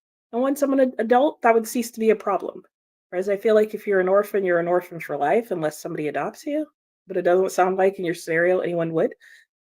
Okay, Ariane got 2 loads of laundry done, painted part of the bathroom door and trim of my hall bath, and checked the primer for the basement bathroom. Just now eating lunch, homemade tacos. Ooh, we're having tacos later, so thanks for the reminder. Well, and you're getting a lot done with that painting. And Ricardo, I always want to do stuff while you guys chat, but I can't shut up for the life of me. I stay here chatting. In all fairness, Ricardo, I do that too, where I'm like, oh, I'm just going to make this one comment. And then while people chat, I'm going to do these other things. And then I keep commenting. And then I want to, like, interact and wait for them to interact with my comments. So then I never go anywhere. Yeah, I can relate. Me. And yeah, that's the title and the author. Okay. It's like 7 books, I believe, but I'm not reading all of that, just the original trilogy. Oh, fair enough. And I like when authors do that when like their series is long, but it's broken up into sections. I mean, who am I kidding? I never read more than the first book, but I like to pretend that I'd read the trilogy. And Walk of the Woods, you tried Middlemarch twice and DNF'd it twice. Yep. Not sure that you read enough pages. No, you did. You did. But I didn't want it to put me in a reading slump. Yep. Nope. You read enough pages. Heather, I'm envious of anywhere where it's raining. I'm down in South Florida and everywhere my irrigation doesn't reach is dead. Yes. Oh, I didn't realize it was also hotter there right now than usual. I have a friend who snowbirds, so she goes down to Florida just for the winter time here. And she mentioned that there's a major drought going there. I had no idea. I hope that changes soon for you guys. I mean, I say that knowing that you're about to come up on hurricane season, so I hope it changes slightly for you guys. How about that? And Dina says, A Tale of Two Cities is good, but so far it's not my favorite Dickens. That's fair. I feel like I don't hear a lot of people say that that's their favorite. So I think that's pretty fair. And the last third of Middlemarch gets really good. If you can wait that long, I can't, and I couldn't. And I have heard people say that, but it was kinda like me with reading Shirley, where if you watch Melinda at a Web of Stories, she reviews it and talks about how her experience went during our buddy read, and she mentions that she did not like the first 200 pages, and that the first 200 pages was really hard. My goal this year was to not wait 200 pages to DNF a book. And so I have done a pretty decent job of sticking to DNFing my books after the first 10%, which is hard because even on a 600-page book, that's only 60 pages. But the truth is that I'm finding that that's usually enough, and that if I'm still having problems 60 pages in, it's not getting better. Um, and I do ask myself that question, like, if there's something I don't like, will it get better if I keep reading? And I knew with Middlemarch, it was not going to get better. What I didn't like was just how she was going to be writing it. It wasn't going to go away. Ricardo, I can get on board with stream of consciousness if it isn't too confusing. Hers wasn't confusing. I will give her that. Like, it was just rambly. But most times it is done that way. I agree.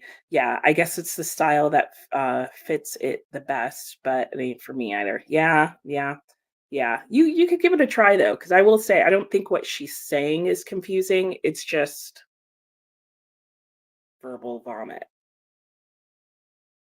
Yeah, I said that. Area, most of the characters who are written in stream of consciousness are not great characters based on your experience. The female characters are very negative. Hers were I felt like a mix. I don't feel like they were, like, really good or bad characters. They were intended to be more human. And you think the Heaven and Earth grocery store is next on your list as well. Nice, Denise. And a very good book by James McBride is The Color of Water. Yes, we read that one as well, and I actually liked that better than the Heaven and Earth grocery store, though it is nonfiction, so it's kinda hard to compare the 2. And Jaleesa, the weather hasn't been too kind here either. Oh, you got a bad tornado on Thursday? And then all the rain makes the mosquitoes even worse. Yes. Yeah, you're indoor for the weekend. Yeah, I don't blame you. Well, I hope you were affected by that tornado. And Heather is roasting fresh garden beets. Ooh, yum. So you can have a big salad later with green peas. Oh, that sounds amazing. Enjoy your salad. Denise, you want to read Cloud Cuckoo Land? Yes, do it. But you're waiting for Libby. Oh, yeah.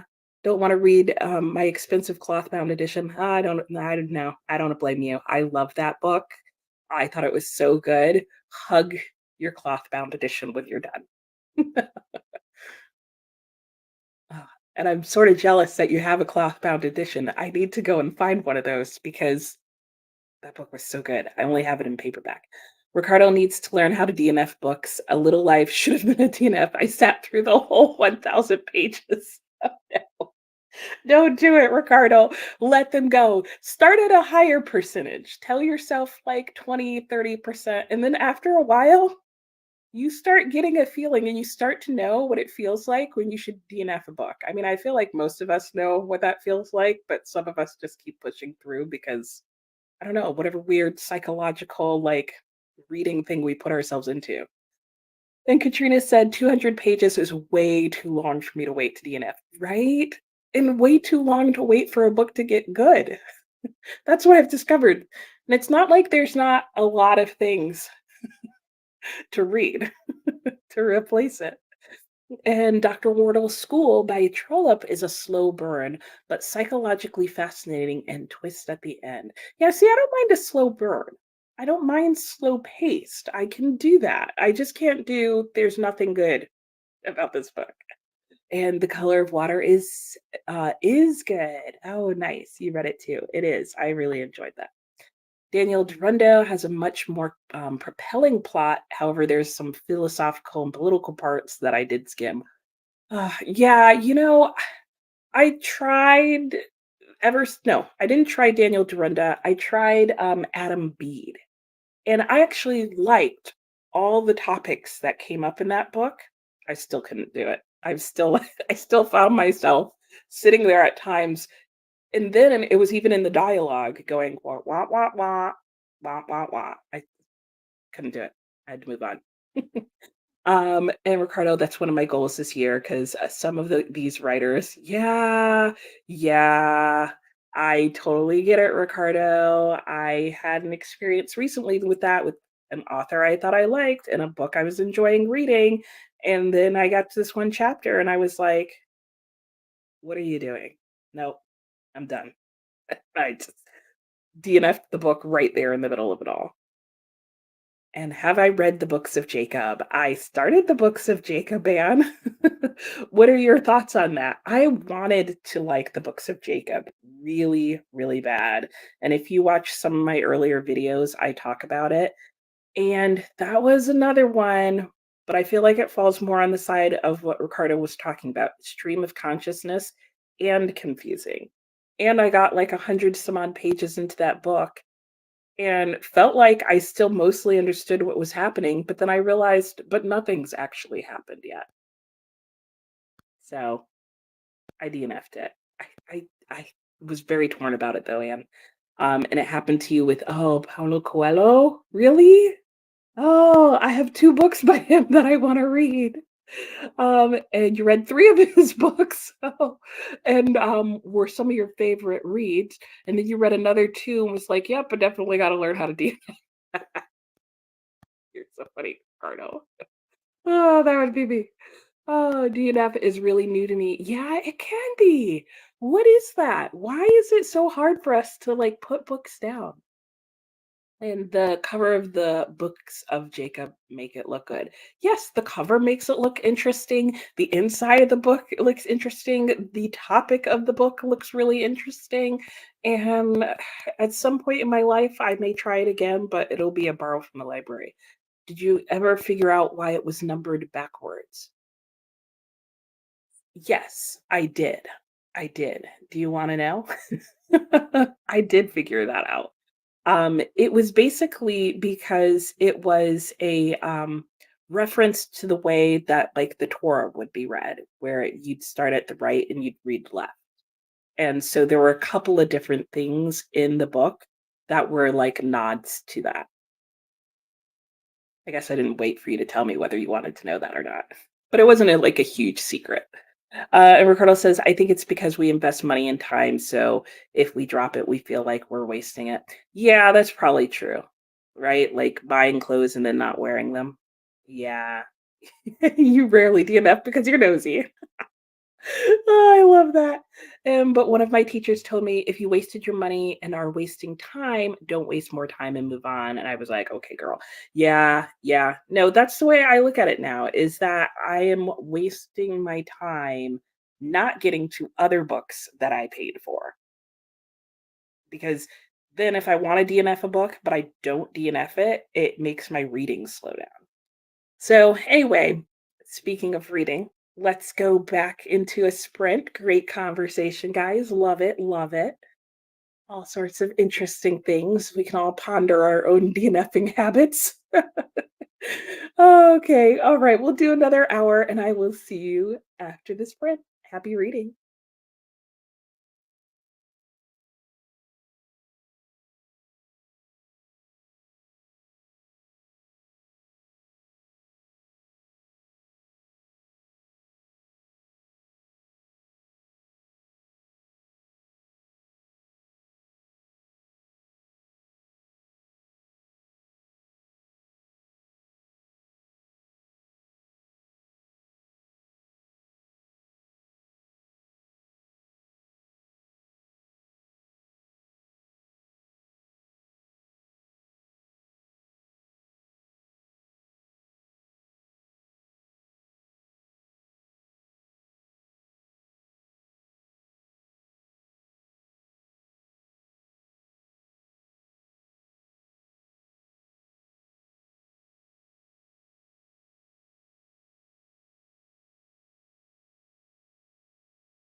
Welcome back. How was your sprint?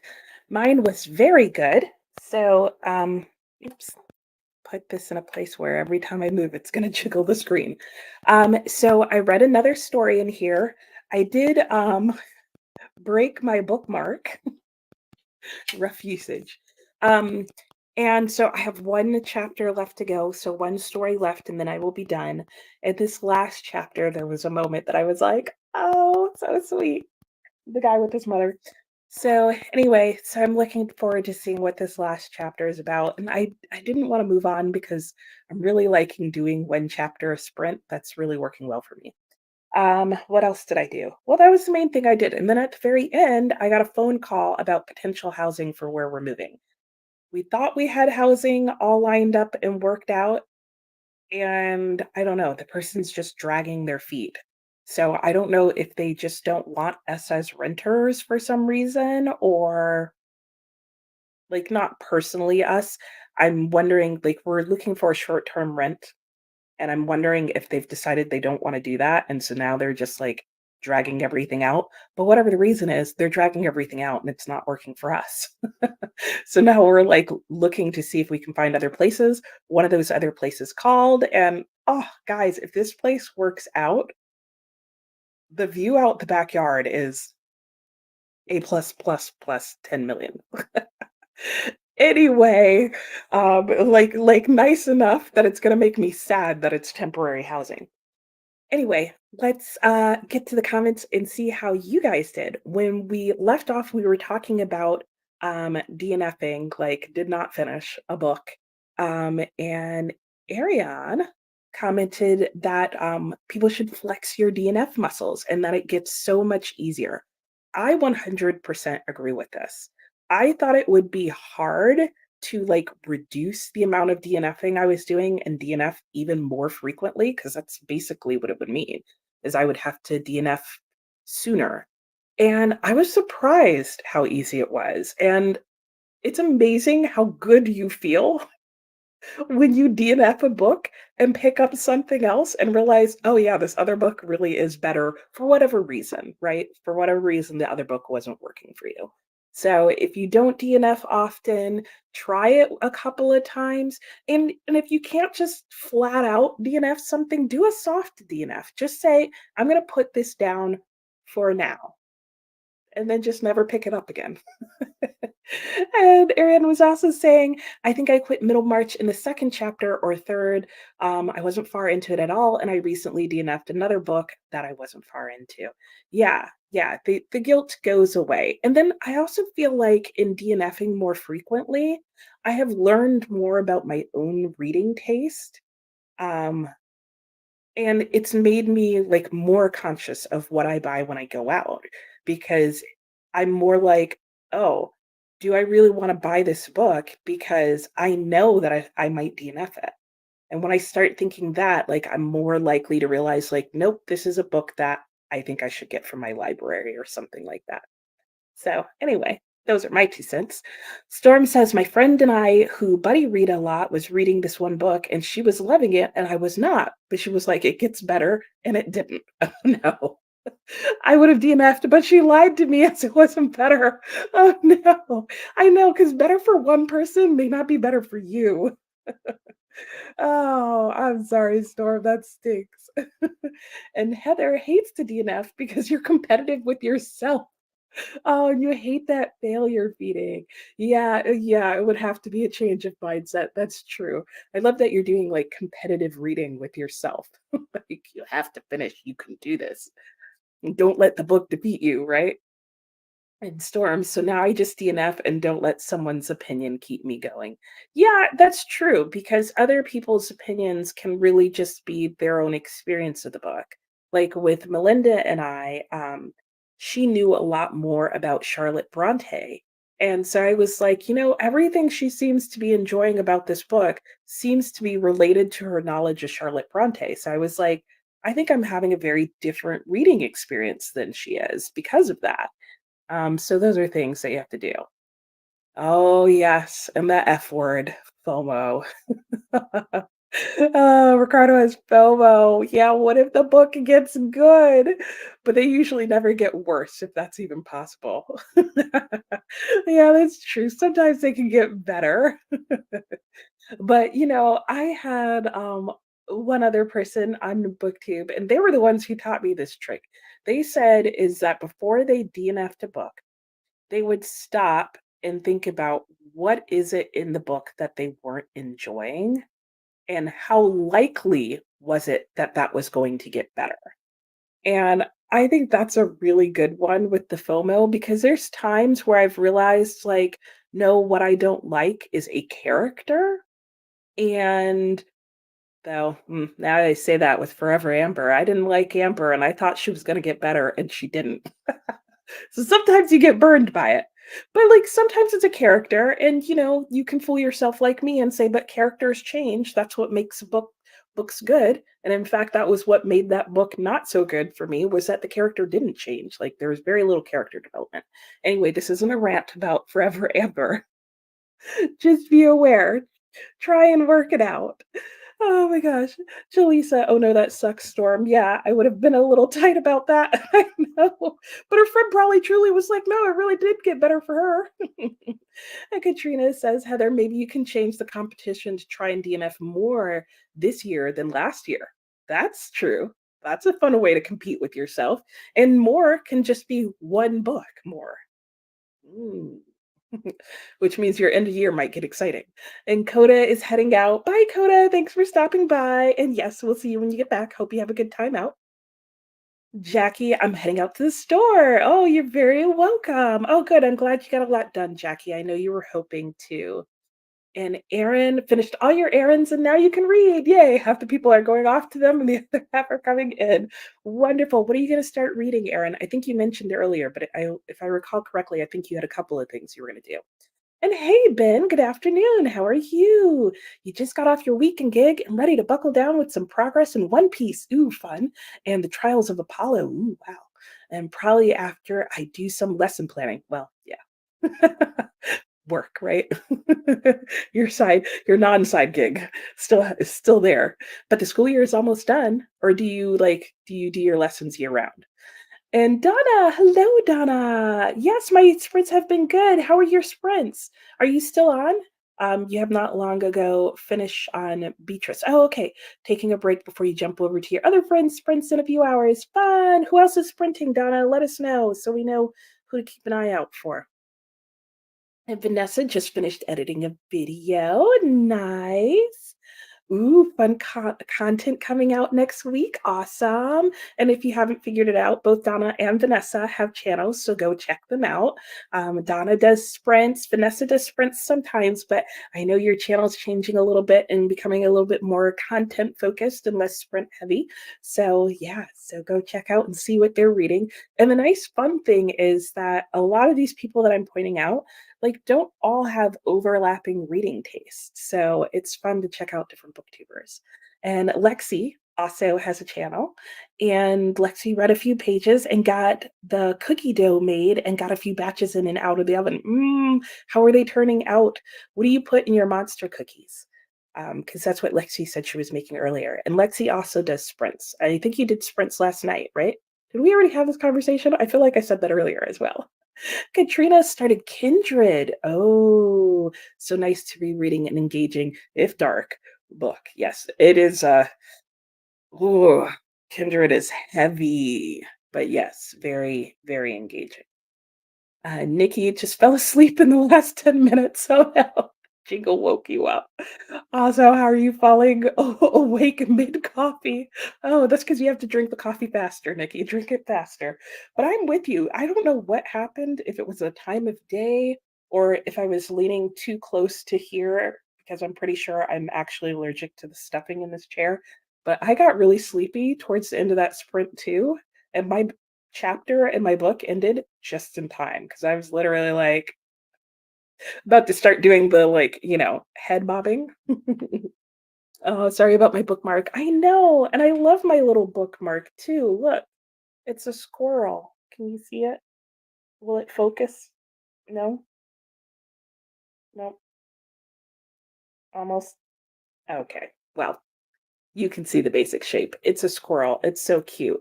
And it's like a ribbon bookmark, and this part clips onto your thing. I have to say, I own two of these. These are from Book Jigs, and both of them have had the ribbon snap off, which is understandable. It's a nice metal clasp, and the ribbons just get worn down with the friction here. They eventually fray and break.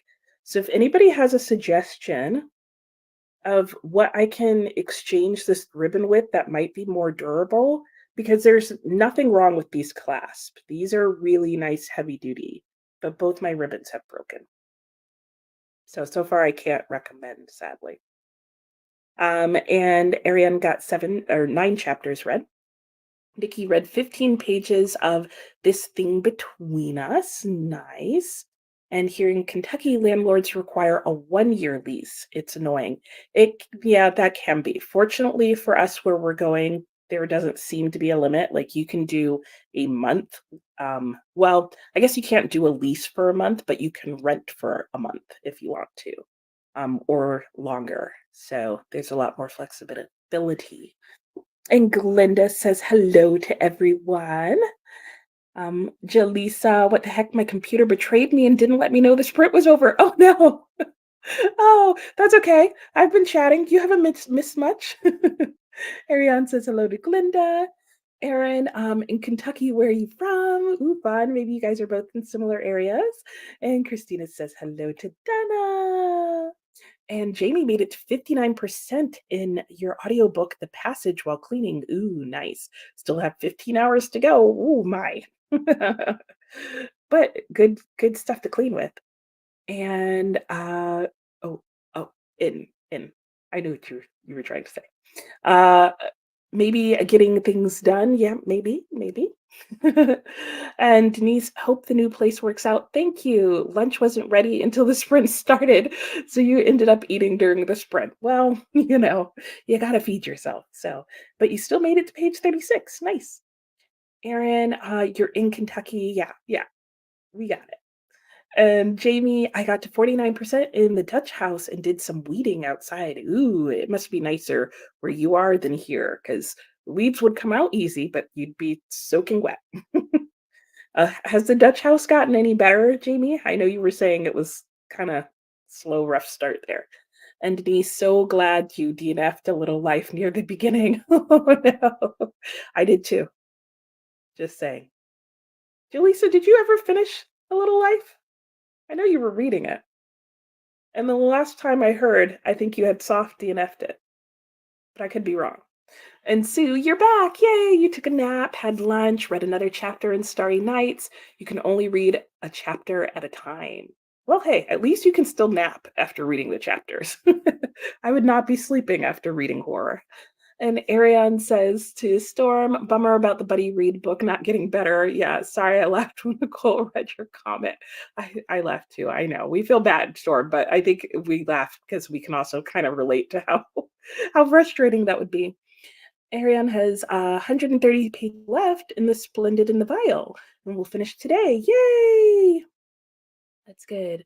And Donna says, Christina, Sue soft DNFs all the time. She was awful to start, but you read a chapter a day until it started to get better, and you're still not done, but it's really good now. Oh, okay. Well, that's good. I remember you mentioning, um, I think we were on a reading sprint when you started She, and you were like, yeah, this, nah. But at least you made it through the rough part, which is good to know because I want to read She. So when you said that, I was like, oh no, maybe I don't want to read She, but I'm glad to hear that if I stick with it. Like, how many pages did you have to read to get to the good part, Sue? That's what I need to know. And then Livia has FOMO as well. Yeah, you DNF'd only one book this year, and you read it more than 50% of anyway? Oh, no. That was old me. This year is new me. And Arian says, I'm curious, what is the average of people's DNFs? Mine can be as many as 2 a month. I don't know. I'll have to check that off on Storygraph and see. I think I don't remember how many books mine were, last year and what percentage that was, but I do remember that according to Storygraph last year, until I was 20% of the way through it. That was my average. So this year, I'm trying to knock it down by half. We'll see. And Nikki really said falling awake mid coffee. Of course, I meant falling asleep. Your brain is not braining. I got the general gist of what you were saying, and I think the way you said it like worked out more perfectly, or perfectly, I should say. Donna Anna, the book dreamers alley is doing sprints at 5 for read it then. Oh, awesome, cool. I had people asking what the read it then was, Donna. Anna at the book dreams. Yep. Oh. She beat you, Christina. And Lexi, ooh, various chocolate, butterscotch, and M&Ms are in the monster cookies. Yum yum. And yeah, Donna, you are on the ball today. And yes, Lexi did have sprints last night. And Jaleesa, Kindred stressed you out. Yeah, I felt very all sorts of negative emotions while reading that. It's another one of those what would Jaleesa do books. Yeah, I could see that, Jaleesa. I could see that. Yeah, that would be even more stressful. And Katrina says, I typically DNF a handful a year, but I've often also gotten pretty good at predicting my taste. That said, you're at 3 for 2024. Well, three's not that bad. I mean, we're 5 months into the year, so unless you DNF two this year or two this month. So squirrel. Yeah, exactly. Exactly.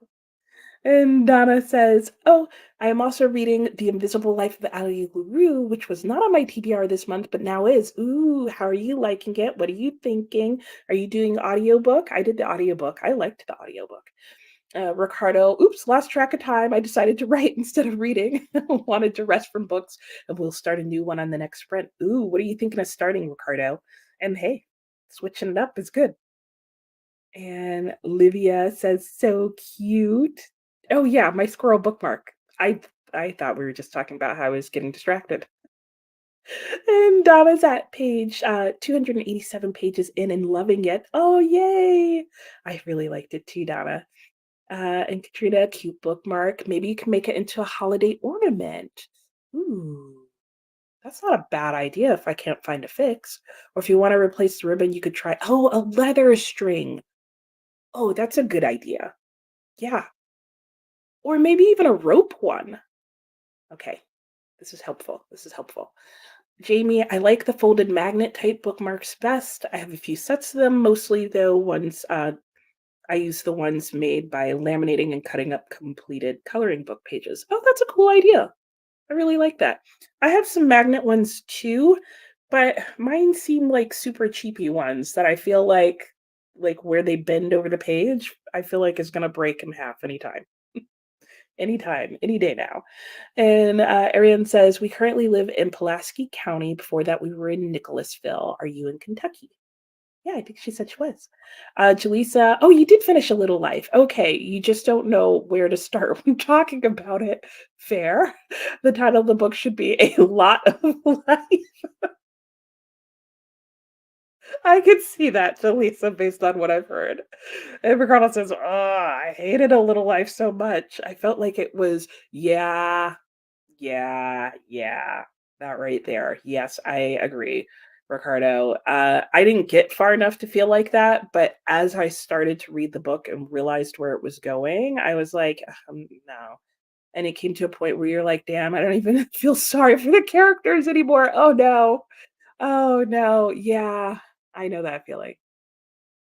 Aaron rather says to Ariane, yes, I'm in Kempton County. It's right across from Cincinnati, Ohio. Nice. We will all be in the same little corner of the country soon.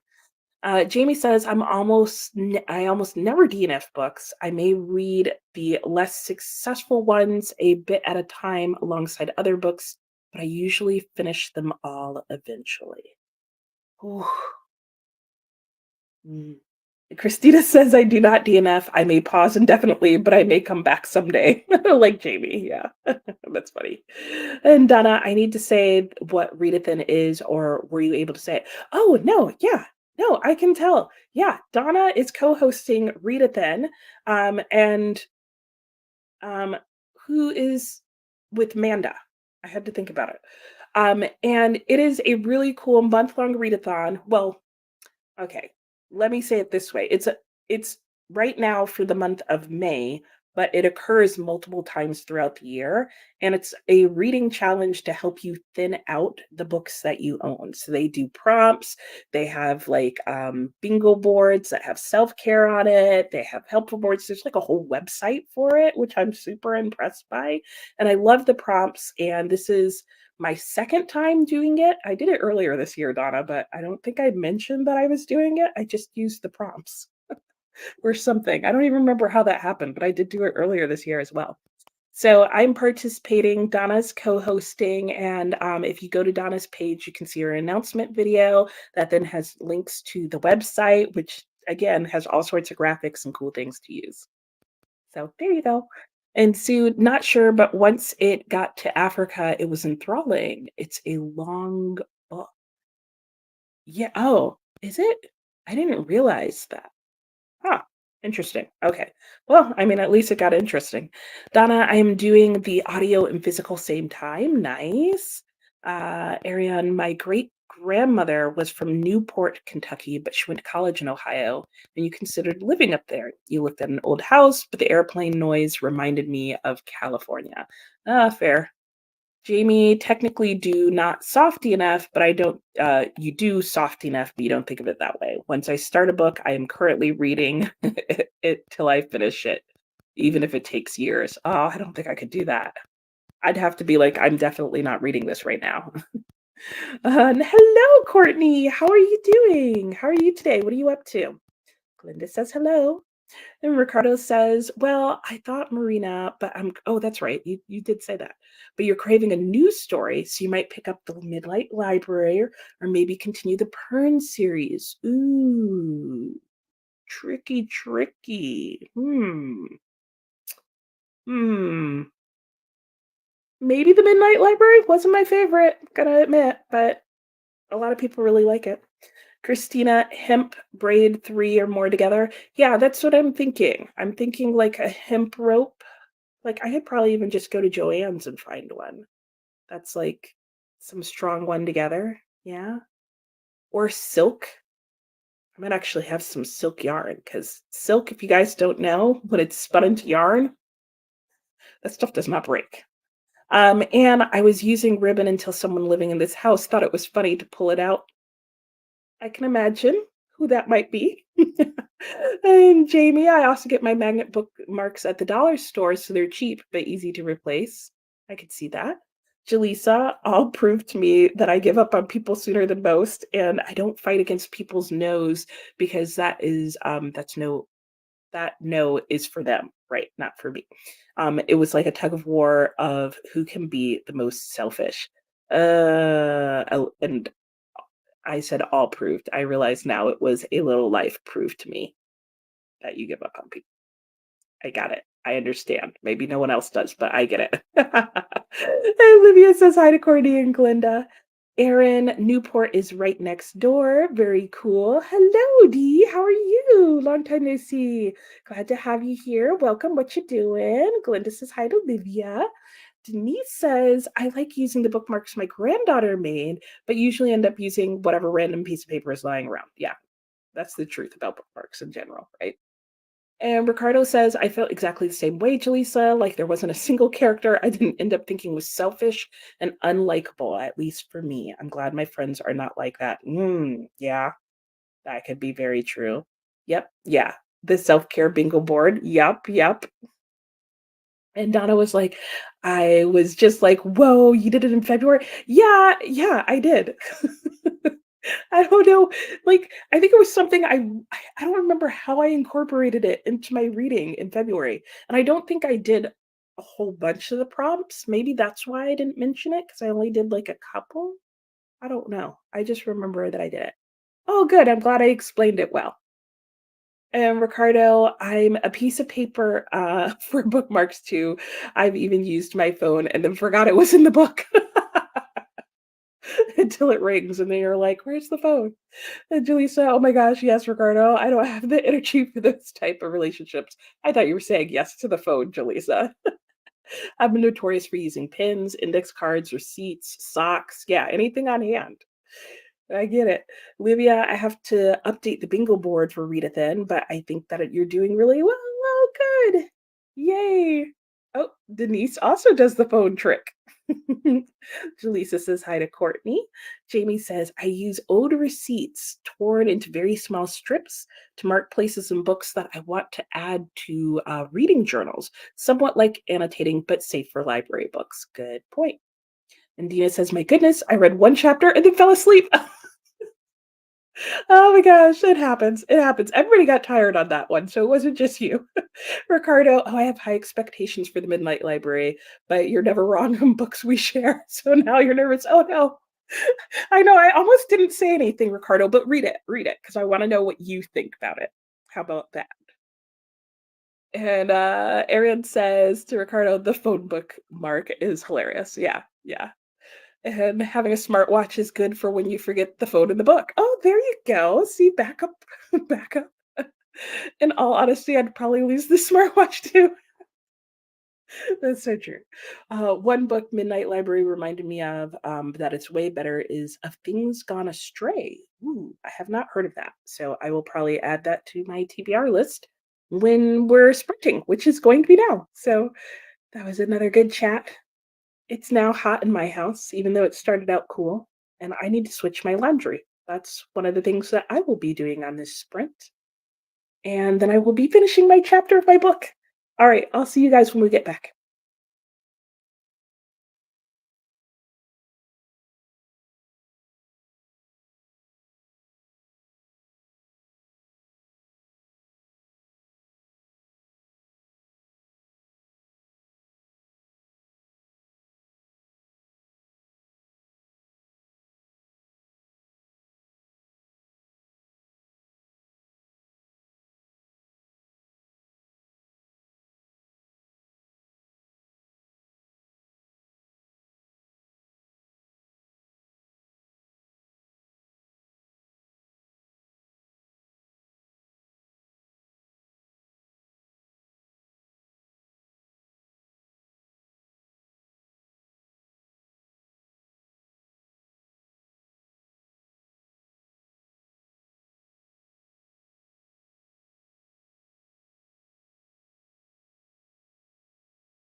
How did this sprint go? Maybe if I unmute myself instead of just looking and hovering over the mute button, because that was definitely what was happening just there. Anyway, how did that sprint go for you guys? Mine went well. I read nothing the entire sprint. That turned into a telephone sprint for me. So I called my mother and we talked. I put my clothes in the laundry, and then my best friend called. And so we talked. And then that was pretty much the whole time. So I still have my last chapter of my book to read, which I will get to on this next sprint. So good thing we're sprinting for a while still. I did decide on what book I'm going to start next on audio, though, because I was between three books. But then I recently had a viewer who reminded me of another book. And while I was sitting here, I realized if I don't read that book this month, it's big and heavy, and I'm not going to like carry it in my suitcase with me, which means I might not be able to read it until next year. Oh gosh, I'm just realizing my books might be in storage until next year. Okay, we're not going to talk about that now. Anyway, so I decided to start this book as my audiobook because I listened, it's a trilogy. I started the first book in the series and read it physically and listened to the audiobook, and it's the Cairo trilogy. I really enjoyed this book. Oh, it's my mom calling me back. I'll have to call her back on the next sprint. Um, but I really enjoyed this book. But the tricky part with the first book was that I did not like the main character at all. Like, he's a horrible person.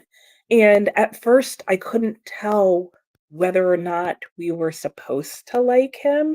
Because I don't know if you guys have read books like that where the protagonist is like an unlikable character, and then you're like, what do I do? Is the author trying to convince me to like this unlikable character?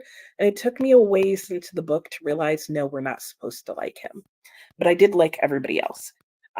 Anyway, so I had a nice discussion with a viewer about this book because it was on my Read It Then TBR. And I was like, I don't know if I'm going to get to it this month. But then after talking to her, I was like, I want to get to this month. And then I realized I might not see this book for a year. And I'm on book two. And I don't want to wait that long because it's already been a year since I read book one. So, all that to say, I'm going to start this as my next audiobook, and the audiobook was really good. And this is an Egyptian classic that is about a Muslim family that lives in Cairo um, at the end or towards the end of the occupation by Austria, who occupied Egypt. This is where history is failing me. Okay, anyway, and then I'm trying to decide between these three books. I can't talk today. I don't know why. um, but I'm either going to read Moll Flanders next, Things Fall Apart by Chinua Achebe for the 9 millionth time. This this is literally my second most read book. In fact, I think it's tied for first. Not intentional. I have college to thank for that. But unlike the other book, I like this one.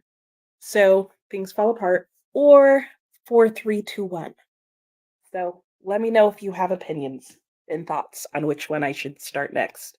But don't tell me anything about these books. I don't want to know, except for Things Fall Apart. I know everything about that book. Anyway, when we left off, how are you guys doing? Anne was saying that she has a friend that cuts off the front of greeting cards for bookmarks. I've seen that. In fact, who was it? Eyes on Indie, who has a YouTube channel. She did a whole video about how she now uses greeting cards as bookmarks, but she doesn't cut off the front. She leaves them whole so that she can write her notes on the book inside the greeting card. And then she buys greeting cards that match the book. It looks really cool. You should go and check out her channel, which is really cool in general. But then she also shows how she does that.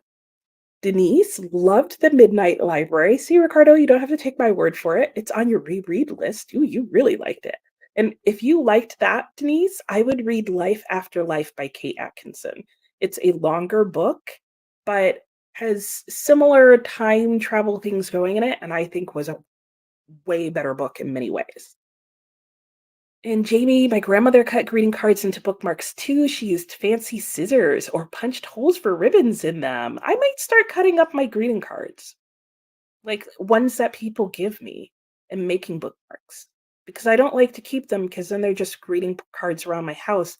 But then sentimental wise, liking this idea. Liking this idea. Sue going to read another chapter in Starry Nights and then go from there. Nice. And somehow you ended up reading 5 horror novels at once. Yeah, I've noticed that, Sue. Like it's horror. Good luck with that. Good luck with that. And Ricardo says, I cut phone cases when I get tired of them and use them as bookmarks. Ricardo, what's going on with your phone here? The phone's in the book, the phone case is in the book. The other day, you picked up a book you DNF'd years ago and found a necklace inside you'd been looking for.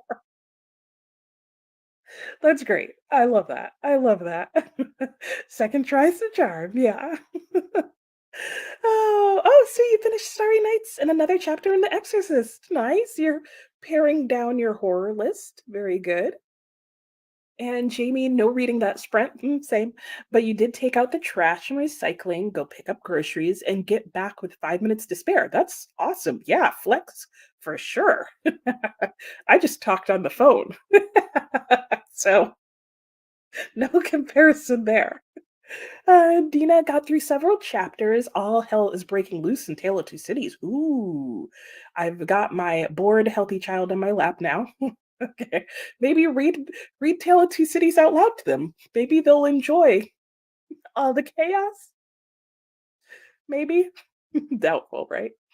And Lexi, no reading, but I finished baking and currently trying to get those stubborn knots out of my shoulders. Ooh, because they've been bothering you all week. Yes. Tennis ball or softball, if you have one, maybe that'll help. But yeah, at least you get to enjoy your cookies. Are the cookies for you, Lexi? And Ben, I have the first 2 days of classes planned for next week. Yay! Summer term starts Monday. Oh, well, that's the answer to my question. No break for you. All right. Well, into summer. You can do it. Carlos started the Midnight Library, read 30 pages, rolled your eyes multiple times, but I'm weirdly enjoying it so far. But there are things I'm not digging. Yeah, yeah, that's how I started too, Ricardo. That I was like, okay, I like the premise of the book. I like where the plot was going, and there were things that I was like, really? Tell me what you're not digging, Ricardo, and I'll tell you what I wasn't. Let's share. Jaleesa, that was walking around the house like a busy bee sprint for me. Fair enough. I was supposed to be editing a video. Oh, didn't do that, but you got other stuff done. And Ricardo's going to see how he likes it as you continue to read. At least it's short, right? I did finish it. And Heather, I really need to do this next one. I had to run an errand. I made my beet salad dinner, which sounds really good still. And it's still 109 degrees. Oh, and so I'm going to continue. I Capture the Castle. Oh, I loved I Capture the Castle. Have you read it before? Is this your first read? Are you going to watch the adaptation, which was also really cute? I really liked that book. Ben, my favorite activity that we're going to do is with my conversation class. I'm going to give them examples of goals and have them set goals, then show them a video. Oh, that sounds so cool. I love that. Ricardo, I had my books in boxes for almost a year and I didn't enjoy it at all. You still had your books though, Ricardo. I will not even have my books. They will be stored in a different state for a year. 6 months. For 6 months. Not a year, 6 months. Okay, still getting used to this idea. And Denise returned a call from my sister and made it to page 56. Ooh, so far you're loving Northwoods. Predicting 5 stars. Ooh, how nice. Oh, that sounds good. And you had family calls too. And Jaleesa, yeah, 109 is hot, Heather. Yep, I agree, Jaleesa. Yeah. And is it humid? Florida humid still? I didn't realize it was that hot down there. I have family that lives down there, and now I'm gonna call them and be like, why weren't you telling me all this? Oh, I hope it cools down, Heather. And Jamie switched to print, still on the Dutch house, got to 75%, but with no audio. My cat decided I was not really busy. Hmm. And so she claimed my lap, and I spent the rest of that sprint grooming. Yeah, okay, well, I mean, you're still doing stuff. And Olivia says, I have less than 100 pages to finish Bride. Oh, wow, you've gotten some good progress in that today, Olivia. I'm glad. It sounds like you're enjoying it. And Katrina said, I would be very sad to be without my books for a year. Yeah, I would probably fill a suitcase with just books, and then my husband would have to talk me down. Wait for the video. It's going to be like, so I'm just planning on taking these 10 50-pound boxes of books. It's just one bookshelf. I've pared it down a lot. It's fine. It's fine. It's fine. Originally, we were looking at short-term housing just for 3 or 4 months, but now it's looking like it may be as long as 6 months. I'm having to rethink my plan. That's what I'm saying. And Heather said, Jaleesa, I've been staying in as much as I can, and I have those horses inside with 2 to 3 fans on each one. Oh, yeah, true. The horses. Yeah. How are they doing? Because, oh, yeah.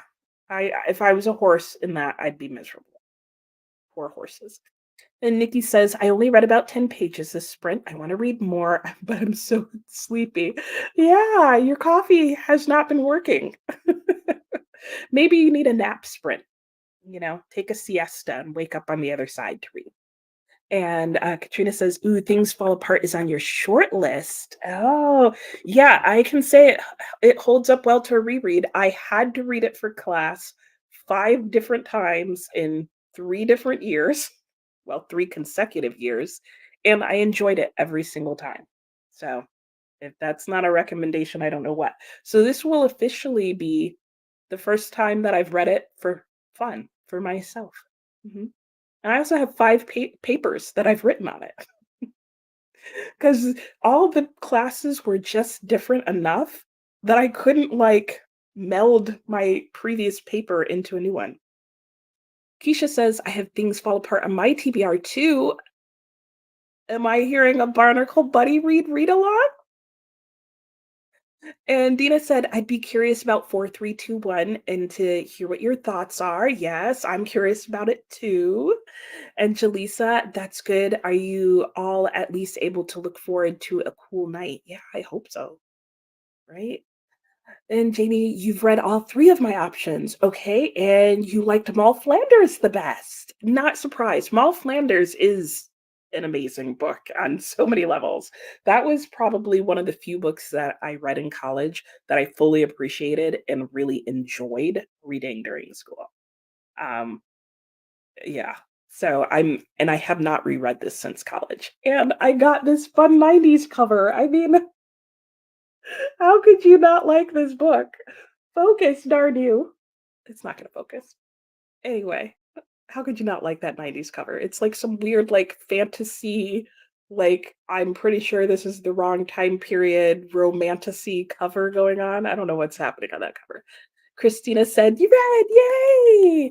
You got a whole chapter before your Bluetooth shut off. That's awesome." Not that your Bluetooth shut off. So you're charging them, but you have a backup. Awesome. Good. Jaleesa, the first you held up looks like it should be good. Yeah, Mal Flanders. Was that the first one I held up? Or the Cairo trilogy? That was technically the first one that I held up. But of the 3 that I'm trying to decide between, this one. It says, born into poverty, a woman vows to become rich any way she can. That's 90s classic marketing for you. They do amazing things. And Ben said the video is of a man who orders a book titled English for Beginners. Most of the video is him practicing phrases, labeling the things in his house with post-its, repeating what he hears on TV, etc. And at the end of the video, you see him get on a plane and into a cab. He arrives at a house where he exchanges hugs with a man and a woman. I'm, like, really sold into this story here, Ben. Like, then out of a doorway, toddler, a little 2-year-old, the man smiles, looks the toddler in the eye, and applies what he learned. Hello. Oh, I am your grandfather. Oh, that's so cute. I love it. I love it.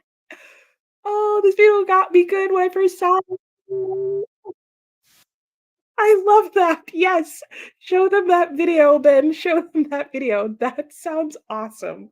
Oh my gosh, that would totally yes, yes. I've learned this language so I could be like, "Luke, I am your grandfather." I can't wait. I wanna see this video now. And Heather said, "Jaleesa, no, the night temps have not been dropping, which causes my horses to stop having the ability to sweat." Oh, you have emergency air conditioned stall. Okay. Good, good, good. Man, what a pain. Is there like cooler weather in sight? Like forecasted? Katrina said, years ago, I found someone's uncashed check from the 70s in a used book. That's wild.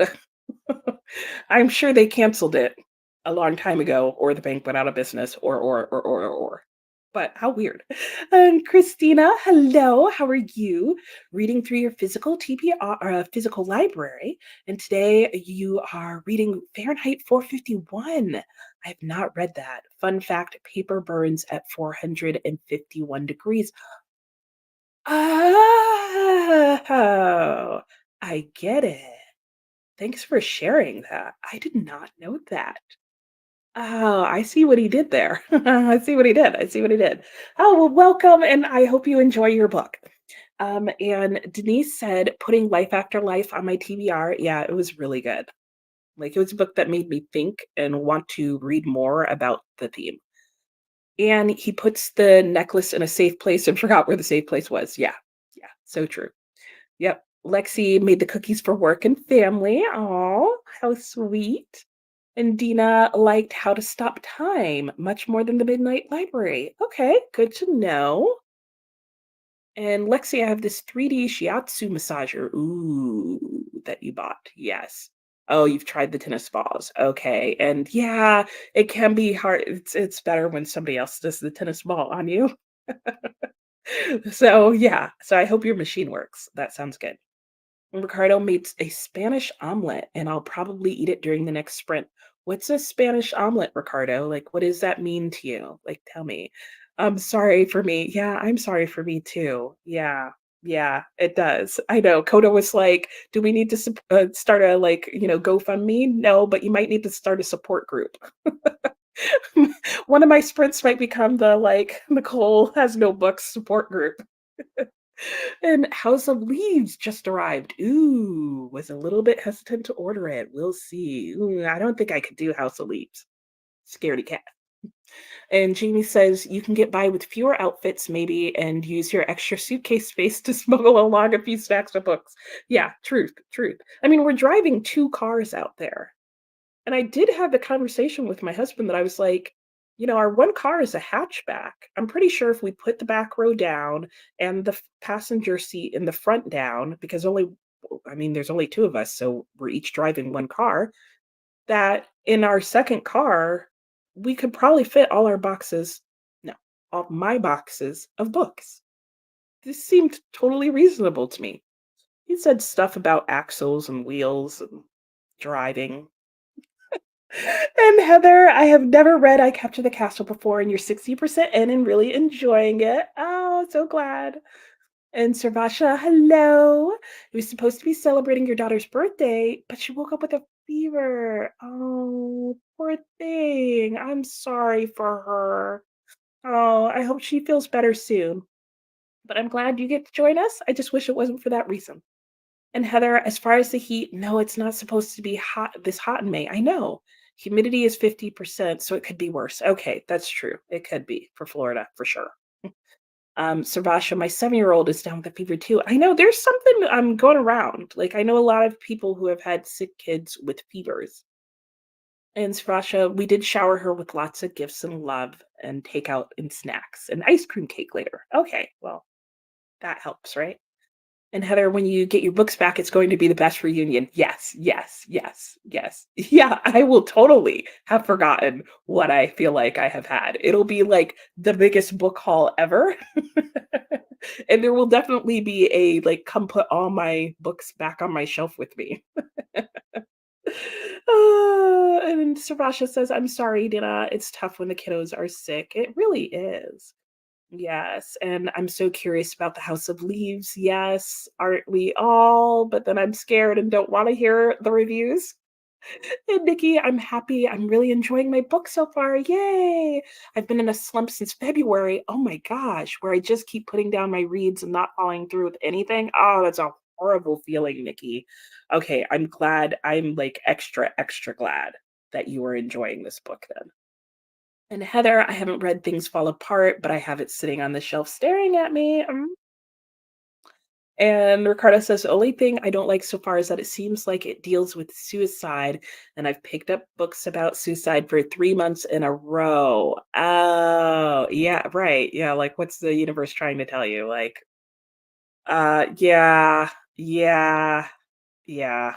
That might be kind of depressing, Ricardo. And yeah, don't you love it? I bought 2 copies of Moll Flanders. I got one that had notes because I wanted that, but I couldn't let this go. I it was really cheap too and used, and I was like, "I'm never gonna see that cover again." So, Moll Flanders, you almost said the Blue Book. Okay. This is my last chat. I'm going to an 80s themed event for a nonprofit tonight. Awesome. So I have to go put on tons of makeup. Oh, yeah. It's going to take you a while to get ready, Dina. So you go and make the most of that and pull your leg warmers on and scrunch your hair up well. But thanks for joining us. I'm glad you could come. And Katrina says Fahrenheit 451 is your favorite book. Oh my gosh. Wow. I've never read it.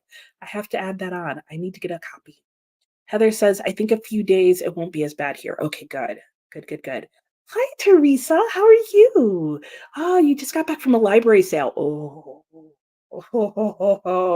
oh, do not be embarrassed at that price, at least. 3 bags full at $10 a bag. That is awesome. Though your library charges a lot. When ours does the bag sale, ours is $1 a bag, which is even worse. Like $10 a bag, at least you feel like eventually you need to slow down. Can you imagine if you got 10 bags for $10? Our library sale is it can be bad to go on that Saturday. But yeah, oh, what's your favorite? What are the things that you got that you're most excited about, Teresa? Let us know. And Ariane says to Ricardo, do not put money in your books. My mom did that and always forgot, and I would find it while dusting and getting distracted by books. Nothing has changed. Yep, so true. Ricardo, Spanish omelet is a mix of potatoes and eggs. Oh, okay. Yes, yes, yes, yes, yes. I know what you're talking about. If your husband was here, he probably tried it. It's very typical all around the country. I have made a Spanish omelet before. I made it wrong, and so mine did not taste good, but I liked the idea. I know what you're talking about now. Thank you. And Ariane, my daughter and I wanted to read 451 and House of Leaves. Is that what you're going for? Jamie, another alternative is to Midnight Library is Cecilia Ahern's books. Oh, they tend to be magical realism, sometimes fairy tale like. Good to know. Dina, How to Stop Time is already on your TBR. Ooh, nice, Denise. And Livia said a Spanish friend of a friend cooked it for us. Ooh, and it was so good. It sounds good. You guys are making me hungry. And Jaleesa, a check from the 70s. Yeah, right? Yeah, remember the Amazon gift card you found in a book? Yes, that we were all at. Yes, I do, Jaleesa. Yes. So if you guys weren't there on one of my lives, I was going through a book. I don't even remember what book anymore. And I found an Amazon gift card in there that I was hoping had a balance on it. And then it turned out it was like some sort of weird, not gift card, gift card. And Jamie says, are there any good thrift stores or used bookstores near where you are moving to? One can acquire a lot of books pretty cheaply that way and use moving boxes as shelves for them all. Yeah, I have a couple of different plans for both once we move out of our house and when we move into our temporary housing. So I have ways to get around it, including ways of getting around having no books if I can't get a library card, which is a potential because we won't have a permanent address. So we'll see, but I have some plans. Jamie, there is a lot of weather moving through the US in this next week. Yes. So hopefully all the good weather will move towards Heather. And Sarvasha's reading a new fantasy release, Five Broken Blades. It's a Korean inspired story that you're really enjoying. Ooh, need a break before getting into Jade Legacy final book. Sounds fair. I know you've been making good progress with that. Okay, and they were canvas tote bags. Oh, okay. Yeah, ours are like paper grocery bags. You're actually like paying for the tote and the books and supporting the library by doing so. So that makes a lot more sense. And Jaleesa, House of Leaves is so intimidating. My physical copy has been sitting on my shelf and mean mugging you for years. And one day you'll face it. Fair enough. All right, we're almost at the end of the comments and then we'll go into our next sprint. And 451 equals burn. Oh, we wanted to burn the house. Oh, okay, okay. I got you. You wanted to 451 House of Leaves. Gotcha. She was so angry she wrote a letter to one of the characters. Well, I mean, hey, at least she got some good writing out of it. Oh, and Jamie, I wish our library did $1 bags of books. Ours does $10 bags, which is why I only bought 5 this month. Yeah, makes sense. Does yours at least give you the nice tote? Hello, Ashley. How are you? I know it's a Saturday. Imagine me here. Yeah, so I'm done with work for the foreseeable future until we're settled in at our new place. And so, yeah, so I'm going to be trying to do more Friday night or Saturday sprints. Um, Probably not every week, but certainly at least once or twice a month. I'm hoping like at least twice a month. Um, but it'll depend because I might actually alternate between Friday night and Saturday night because rare is the weekend when I'm busy both days. I'll just be honest. I'm a homebody. And Ariane says the tiny library near me did a $1 book sale once, and the main library doesn't do bag sales, as far as you've heard. Oh, bummer. It's always individual sales. Oh, okay, yeah. Ours start as individual sales. They'll go from Wednesday to Saturday. Yeah, Wednesday to Saturday. And what they do is on Wednesday, it's for members only. Thursday and Friday, it's normal, like just here's the price of the books, individual books. And then Saturday, because they're trying to clear it all out, it's $1 for a brown paper grocery bag. And Teresa said the 3 bags were also for my hubby. Oh, nice. He took up like half a bag. They always do that. And when do I move? I move in the middle of June. So very, very soon. And Teresa says a lot of Agatha Christie and you found Tangerine, which you've been wanting for a long time. That's always satisfying. Always nice when you find something you've been looking for. All right, so let's go ahead and go into a sprint, and I am determined to finish this book this time. And then I will probably start my audiobook so that I can get some more stuff done around the house while I start that up. And then we'll see. Let me know if you would be interested in doing a read along for Things Fall Apart. Um, from what I recall, it's 200 pages, so I don't think we'll be able to do one of the read-alongs where we like finish it all in one read-along, but we could at least read it and start it there. So if there's enough people interested in doing that, I'll put it off and I'll announce a read-along for that. So let me know so that way I know what book to start next. All right, let me pull up the timer because we chatted a lot and it was fun. Let's see here. Timer. All right, let's go for another hour. I'll see you when we're done with the sprint.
Hello, hello, and welcome back.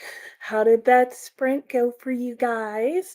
I feel like I'm still going pretty strong. I did pretty well. I called my mother back because she had called me back because I had sent her some pictures. So that took up a short time. I made myself some cheesy breadsticks for a snack, and I got most of the way through. I have about like 15 pages left, so I will definitely finish this on the next sprint. And then I will start my audiobook and run around the house doing a few things. Yeah.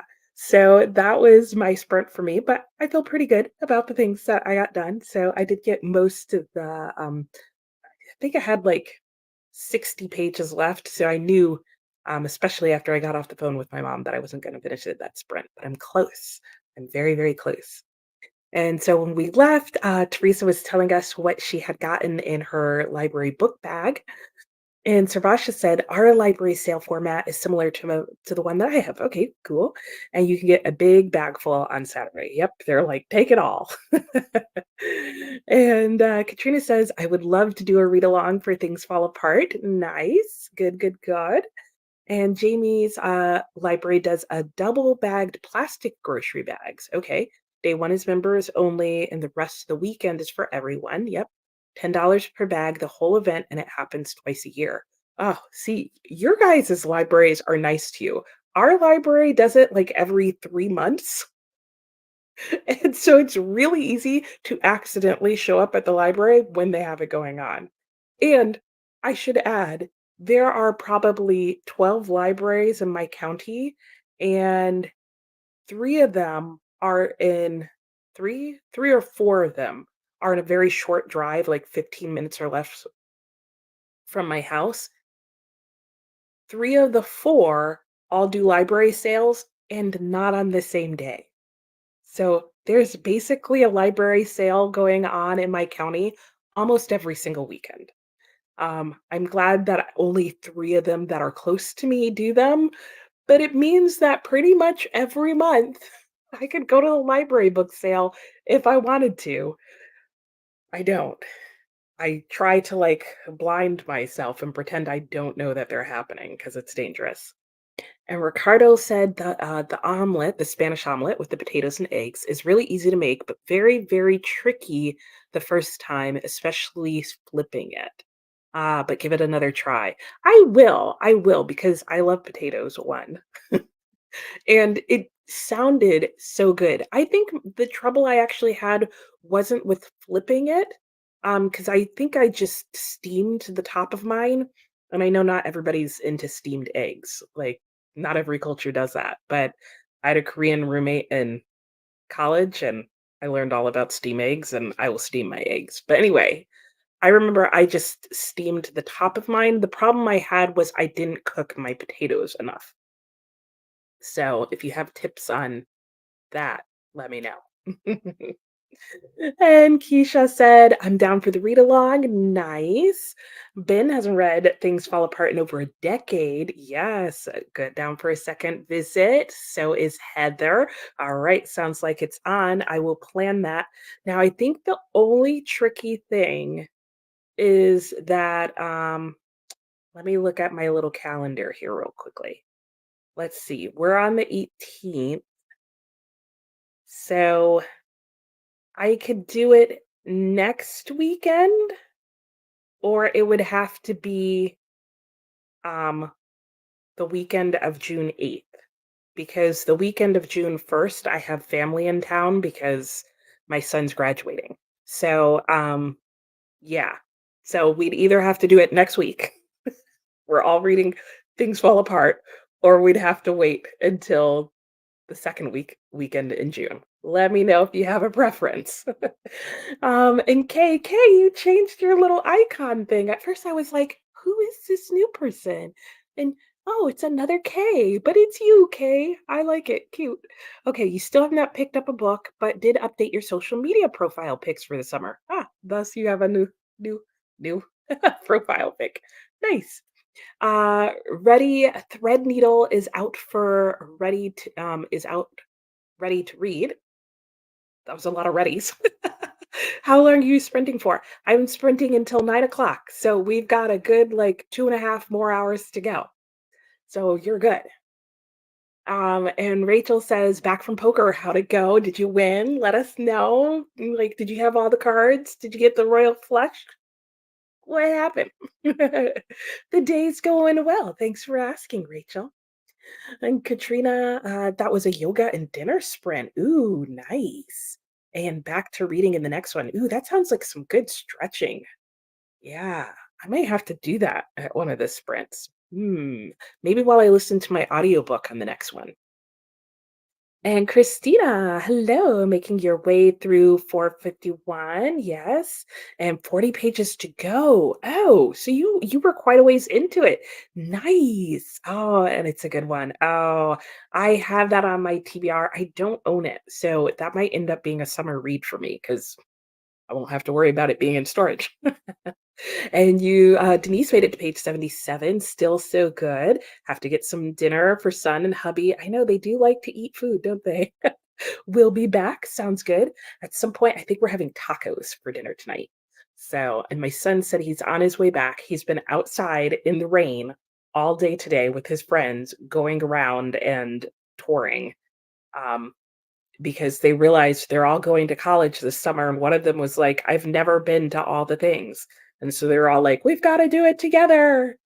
And I was like, "But you guys realize you're doing it in the rain." We had this conversation, right? I told you about this and how I was like, "You guys are still here for a good another, like, month of summer. You could wait for another weekend when it's not raining." Just a thought, but nope, they didn't. And Ricardo says, read absolutely nothing. Spent the sprint having dinner and talking with your parents. Oh, that's nice.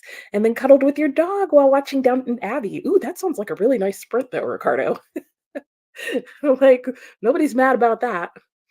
And steamed eggs. No, I no, not poached. I mean steamed. Like you put them in a like vegetable steamer. Like if you have a vegetable steamer that has like a tray for rice, you pour your whipped eggs in there and you actually steam them. It's actually better than you think because then you can chop little veggies in it and all sorts of other little things. Jamie, the library system is for the whole county and has a bookstore run by Friends of the Library. Yep, same. And the bag sale is held there. Oh, so you can buy books there all year. Yeah, we can buy. Most of our libraries have like a little store, not all of them because they vary in size. But the one closest to me has like the little Friends of the Library store. But then they open up their conference room and do the sale in there. Like I'm in a very large county, so and the library closest to me is one of the bigger ones in the county, and so when people donate, they get a lot of donations. But yeah, sounds like we have similar systems going. And Keisha says she's down for a week. Okay, what about everybody else? What are you thinking? JV says our branch libraries have free bookshelves. Yes, yes, I love those. Usually in the library, like little free libraries, but in the library buildings. Yes, some of our libraries have that as well. So guess where I'm shopping and then donating back to. That will be one of it. And Kay says, whoop, whoop, yeah.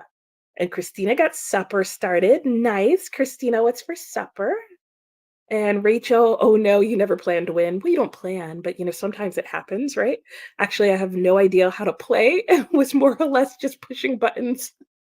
You, Rachel? No, I wouldn't have guessed that. Oh, but I did well for a while and then not very well very quickly. Yeah. Yeah, when you're doing well for that very short time, that's when you have to like bet it all. But then you start thinking like, "Oh, I'm getting it." And so you like start trying to be like crafty and then if you're like me, it goes downhill. And yoga before supper or after? I'm guessing before, right? Because I don't know if I could do yoga on a full belly. Ben says read a chapter of One Piece, ate chili. Ooh, everybody with the chili today. And watch Godzilla clips on YouTube. Oh, cool. Oh, you guys are watching some good stuff and eating yummy food. And Christina says hi to Kay. Kay says hi to Christina. I love the new picture, Kay. So cute. And Ben mostly fighting Monster Zero and Mothra. Nice, nice. And Jamie, not much reading that sprint, but had lunch and chatted with my middle son. Seems like it was a chatty food sprint for everybody. Just the meal differs. Livia has only 35 pages to finish your book. Oh, you're really liking it. It'll be 45 stars. Yay! Very nice. Okay, so we're both gonna finish our books this next sprint, Livia. Like, right? And Kay says, I have discovered bucket hats. Never worn hats, but then I found bucket hats, and you have six. So homage to the bucket hat. It had to be in the profile pic. Makes sense. Love a good bucket hat. And, poached, yeah, isn't that what how you spelled it? That's definitely what I read, was that you were talking about poached eggs. Uh, and Jackie, I'm back, the store was so busy. Oh, was it? Oh, well, did you get everything you needed? And Katrina, yoga before dinner for sure, yup. You, Rachel? No. Oh, this is yeah, it was a total call out, I mean Hey, Ricardo, I don't know how you made it, but you gotta dice the potatoes and deep fry them. Yeah, I didn't do that. I can tell you that's not how I made it. And then mix it in on a bowl with the egg. Oh, that makes sense. And add to another pan, or steam in your case. Yeah. And wait till it has the consistency you want. Uh-huh. I see all the mistakes that I made. I bet that would come out much better than what I did. I'm pretty sure I just burned my semi-raw potatoes to my pan. That sounds pretty much like what I did when I tried it. But yeah, okay, dicing them because I think I sliced them and then I sliced them too thick and they weren't cooked yet, or they were only partially steamed. So dicing them and frying them and mixing them with the egg. So that makes a lot of sense. My son just got home from said wet, rainy, and damp trip. So I'll make you tea while you get changed. And then Walk in the Woods, finished Deacon King Kong. Oh, nice. How did you like it? What were your thoughts? Ratings? Tell us all the things. And now you're picking up Willa Cather's Saphira. Ooh, I haven't heard of that one. And The Slave Girl. Ooh, Saphira and the Slave Girl. I'm gonna have to look that up. Christina said you were going to say I can never do Yoda. Like, I know you meant yoga after supper, but maybe not Yoda either. Ricardo, some people add an onion and even peppers. Yes. Yeah, I definitely added the bell peppers. I also may not have cooked those first, and I feel like I should have. And the onions, yeah, yeah. And tomato, I would add tomato like on top as slices and make that pretty. So you can definitely get your dad as cheese. Yum. All the things, yum. And Kay, I could see the thought. Bubbles saying, "Nope, nope, nope, I did not do that." Yeah, that's exactly what was going on. I was like, "Oh, no, didn't do that. Didn't do that either. Oh, and not that for sure." Yeah, yeah, yes, yes. I don't know if I want pictures of that. Just saying. What are you doing with Yoda? And Sebastian had ice cream cake. Yay! Okay, and a little happy birthday song, right? And read a few chapters. Nice. And yoga. Yeah, you can't do Yoda either. True. I agree, Christina. Yeah. Ricardo says you can definitely slice them, but not thick. Yeah. Yeah, that was, yeah, like I said, all the things that I did wrong. But I had the best intentions and it looked nice. It just didn't taste good. But I liked the idea that it's like, do you do yours thick? Mine wouldn't. Maybe that was something else I did wrong.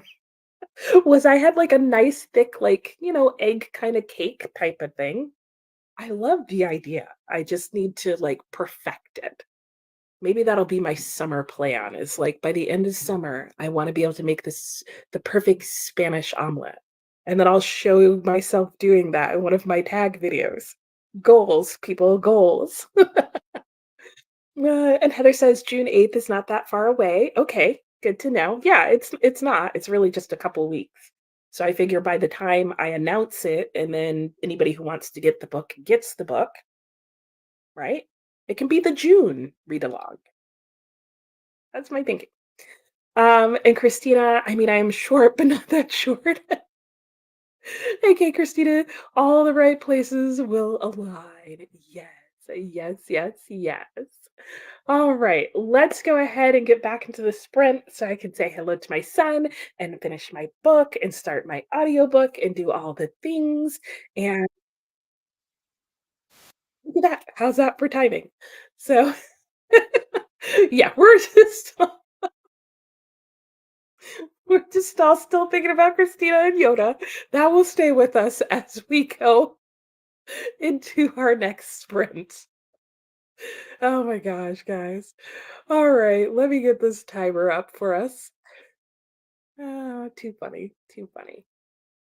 All right, let me set it back. All right, I'll see you guys in an hour.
Hello, hello, and we're back from that sprint that went by, felt like rather quickly. I don't know.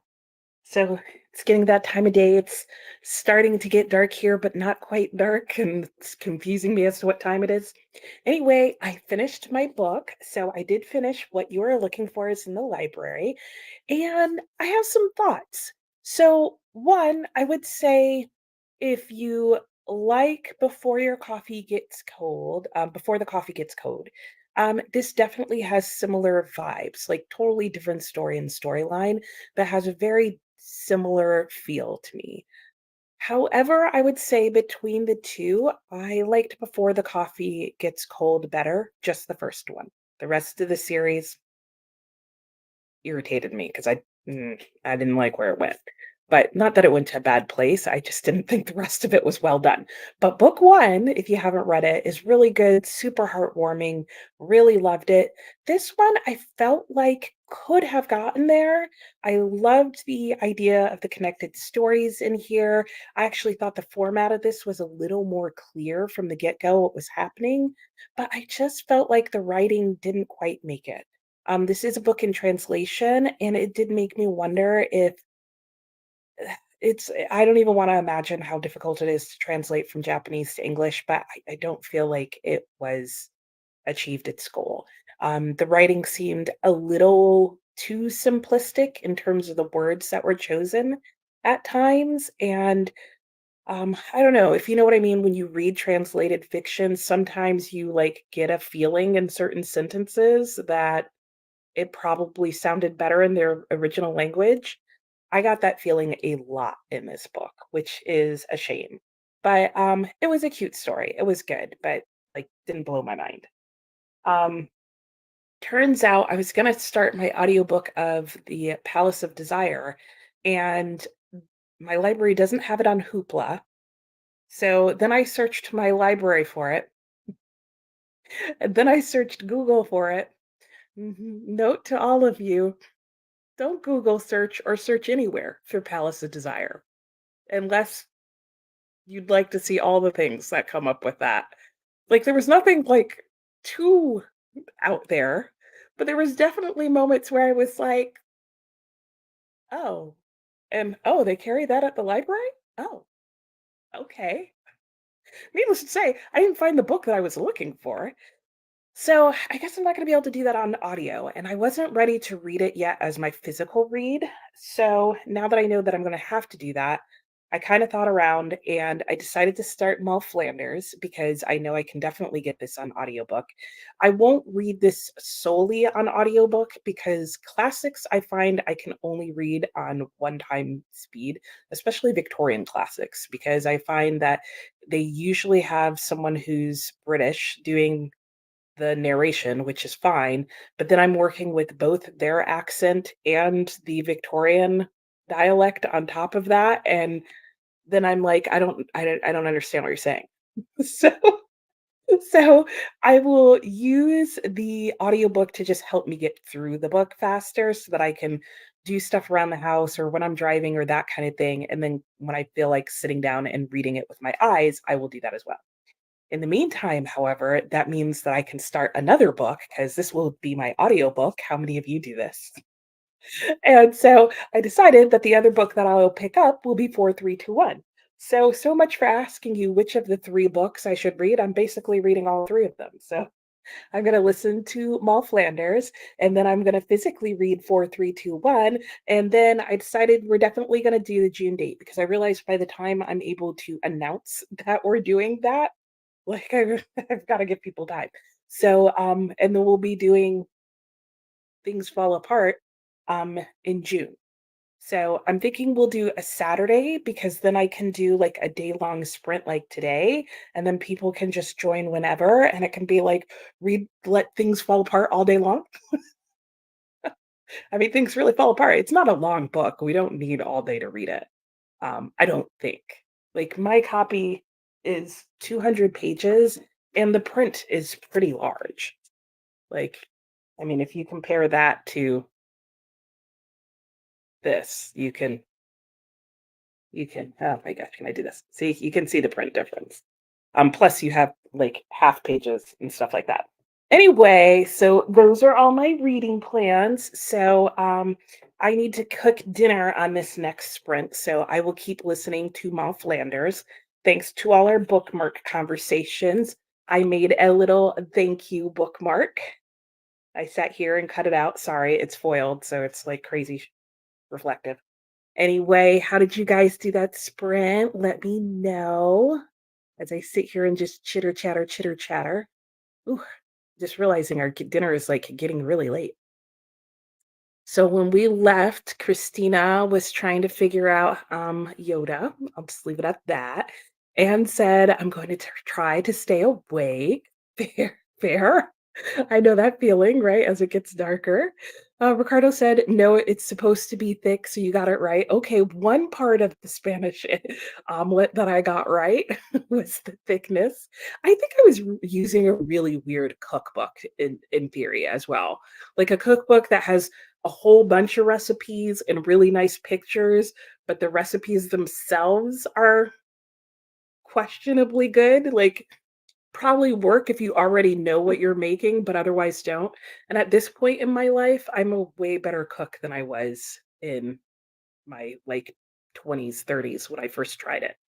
So at this point, I need less of a recipe and just more of an idea of what the ingredients are and what I should do with them. If you like undercooked eggs, oh no, no, I don't. I didn't even need to read the rest of that sentence, though I did, but I don't like but I'll keep that in mind for my husband. He likes undercooked eggs a lot. I mean, I like undercooked eggs if it's a fried egg. Like, then I can let the yolk break and da da da. Every other situation, my egg needs to be hard, dry, practically crackling and crumbling apart. That's how I like my, hard-boiled eggs, like hard-boiled eggs. And Heather says, "The heavens burst open. Yay! You got rain for 20 minutes. Yes. Yes, yes, yes. Oh, that's so good. Okay. Hopefully you keep getting those, like, not too much, because then the land's dry and blah, blah, blah.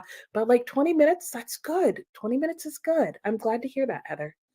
And usually once it starts raining, that helps break the heat wave, so hopefully it keeps going in that direction. And hello, Kiana. How are you?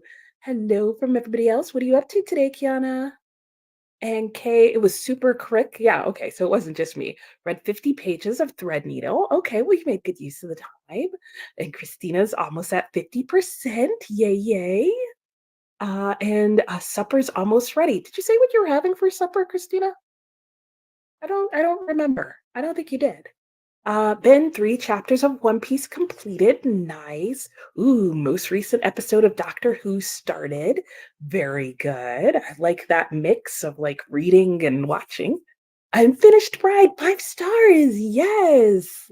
Very nice. I've seen a lot of people who have read that really liked it. Have you read any of her other books, Livia? Let me know. And yay for finishing. Yes, yes. Denise made it to page 97. Still loving it. Nice. Ooh, we're all having a good reading sprint here going. And Kiana says hello to Christina. And Rachel, now you go ahead and Google whatever you like. I mean, true. I mean, if if you want, you can look up Palace of Desire.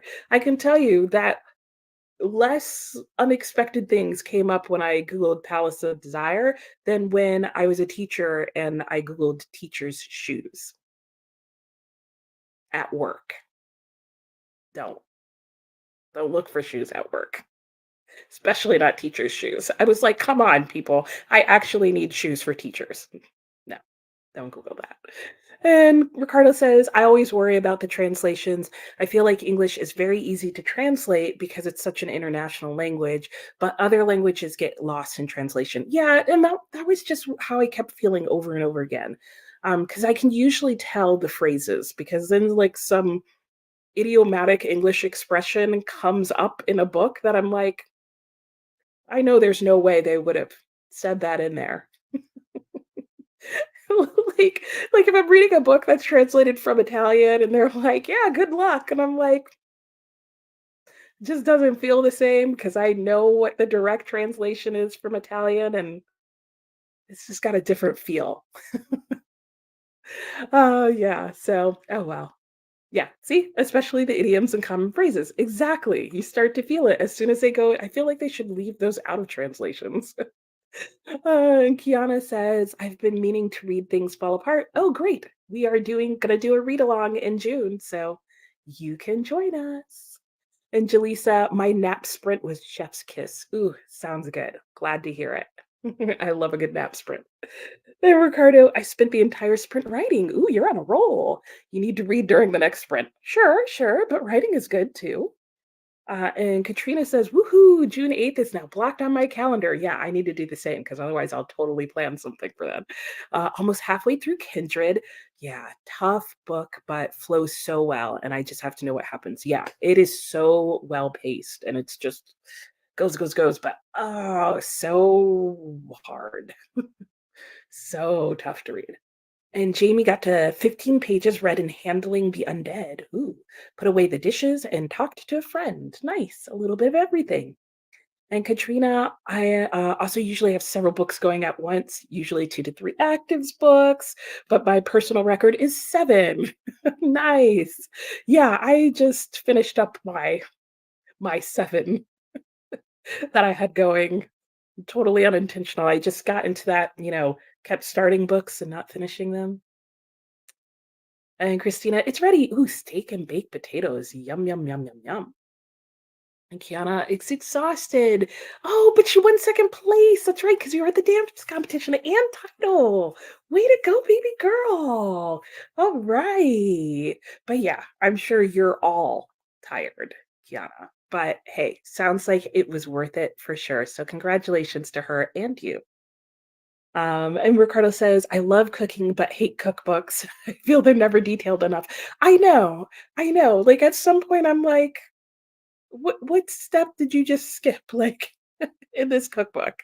Like they're either not detailed enough or sometimes after a certain point when you know how to cook, they're too detailed. And you're like, I just need an ingredients list and some basic heating instructions, like an order of operations. But I don't need like every single little thing, especially if you're cooking versus baking. And Livia says, no, but now I'm interested in reading them. Yeah, I bet. Yeah, because you tore that book up. And Anne ordered an Alice Munro book of short stories. Oh, she passed away this week. Oh, and you've heard she's a master of short stories. Ooh, well, good thing to purchase then. Then, as someone who teaches English to those who are learning the language for the first time, I can confirm that the idioms and the prepositions are the most awkward things to translate. Yeah, yeah. I would assume so as well. Yeah, especially the prepositions. Because there's there's a lot, and I know not every language has as many. So then, like, you're like, "Who cares? We get the general idea of where it is, like, stop." But yeah, idioms, like, I love idioms. I love idioms in other languages, and if you guys don't know what an idiom is, in case someone doesn't, an idiom are just, like, those funny expressions that exist just in your own language, like, well, like, good luck. Usually good luck is different in every language. Like we say good luck in English, um, in Italian, it's you would learn a phrase that is the equivalent of good luck, but if you translated it literally, it's into the mouth of the wolf. May he die. I love that one. Spanish has a lot of great idioms, but they're just phrases that don't directly translate into another language. I can't think of any of them because I can only think of the idioms that my husband and I have when we speak to one another, which are not the same because nobody else knows what we're talking about then. Yes, for the first time. Yeah. And Denise, what did I teach? Oh, I taught high school English. Yeah. You retired from teaching 2 years ago and you taught grades 2 through 6, but mostly fifth. Very nice.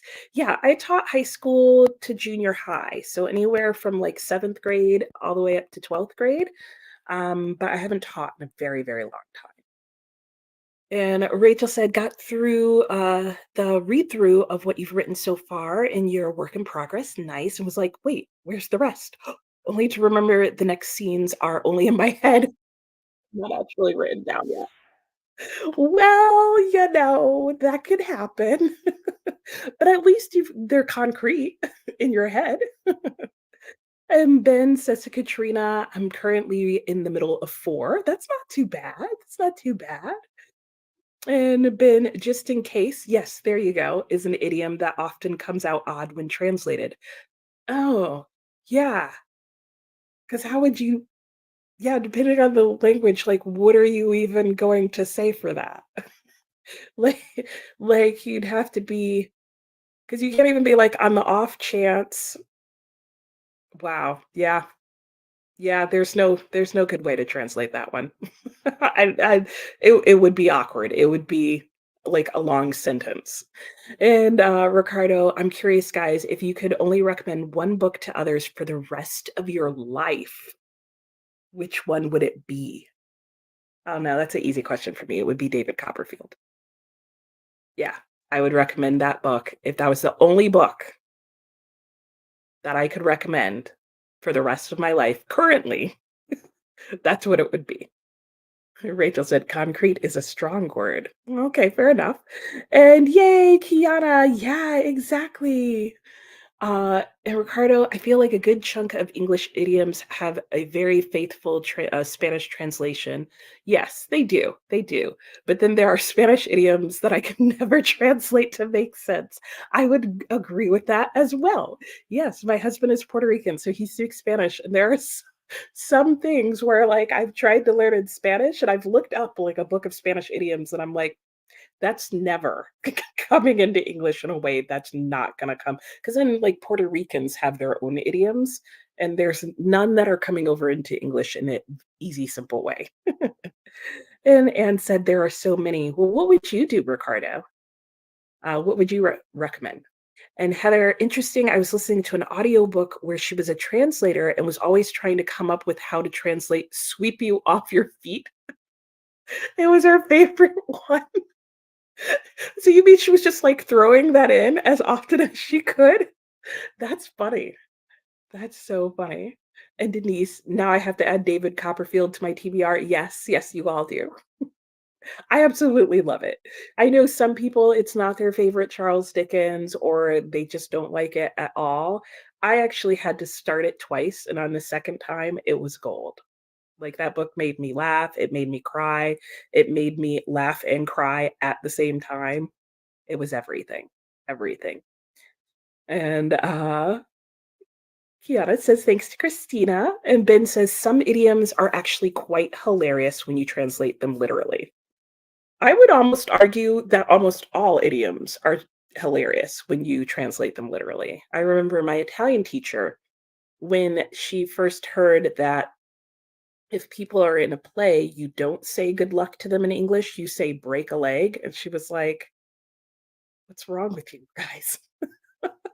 She was like, "I don't, why would you say that?" Because to us, like, you get so used to hearing it that you don't even think about what you're actually saying. But yeah. Oh, and there was a cat problem. Oh no, not a cat problem. And Katrina said, David Copperfield read along.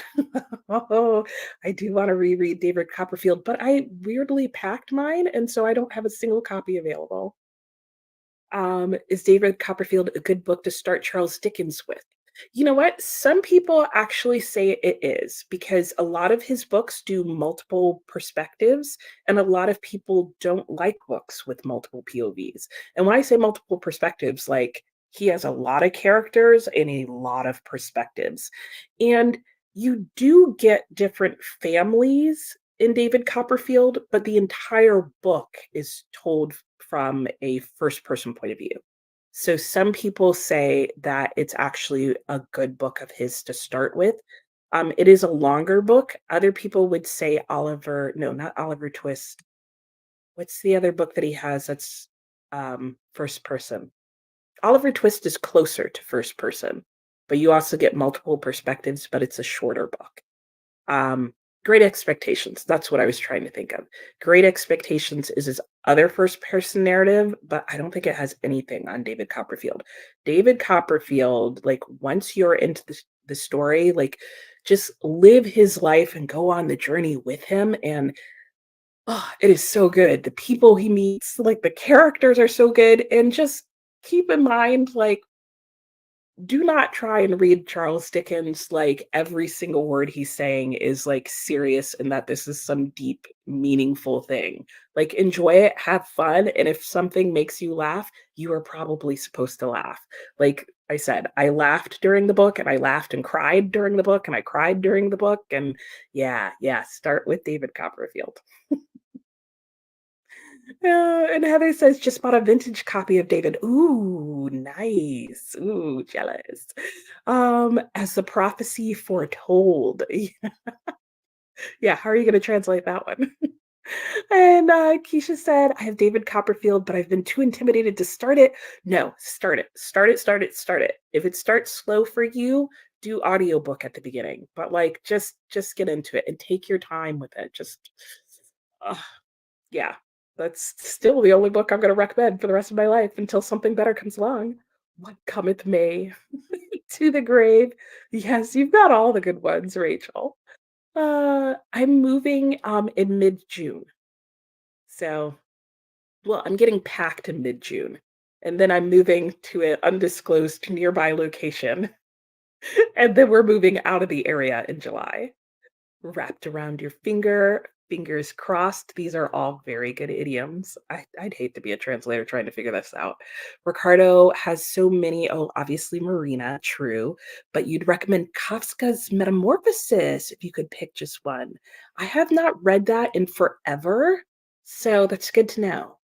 Anne has David Copperfield, but the length is intimidating. Oh, it goes so quickly. Oh, guys, when I get my books back, I'm doing a David Copperfield reel up, like book club or something. Ugh, if I had the time, maybe I'll do it over the summer once I figure out how to get books. If I can come across a copy of David Copperfield for free over the summer, because I already own like 4 copies, so I really can't buy another one. But if I can do that, we'll do it because I love it. But then I'll be upset maybe if you guys don't and say nasty things about David. I don't know if I'm ready. I don't know if I'm ready to hear criticism of it. Nicholas Nickleby is a good first Dickens. Ooh, I haven't heard anybody recommend that as a good first one.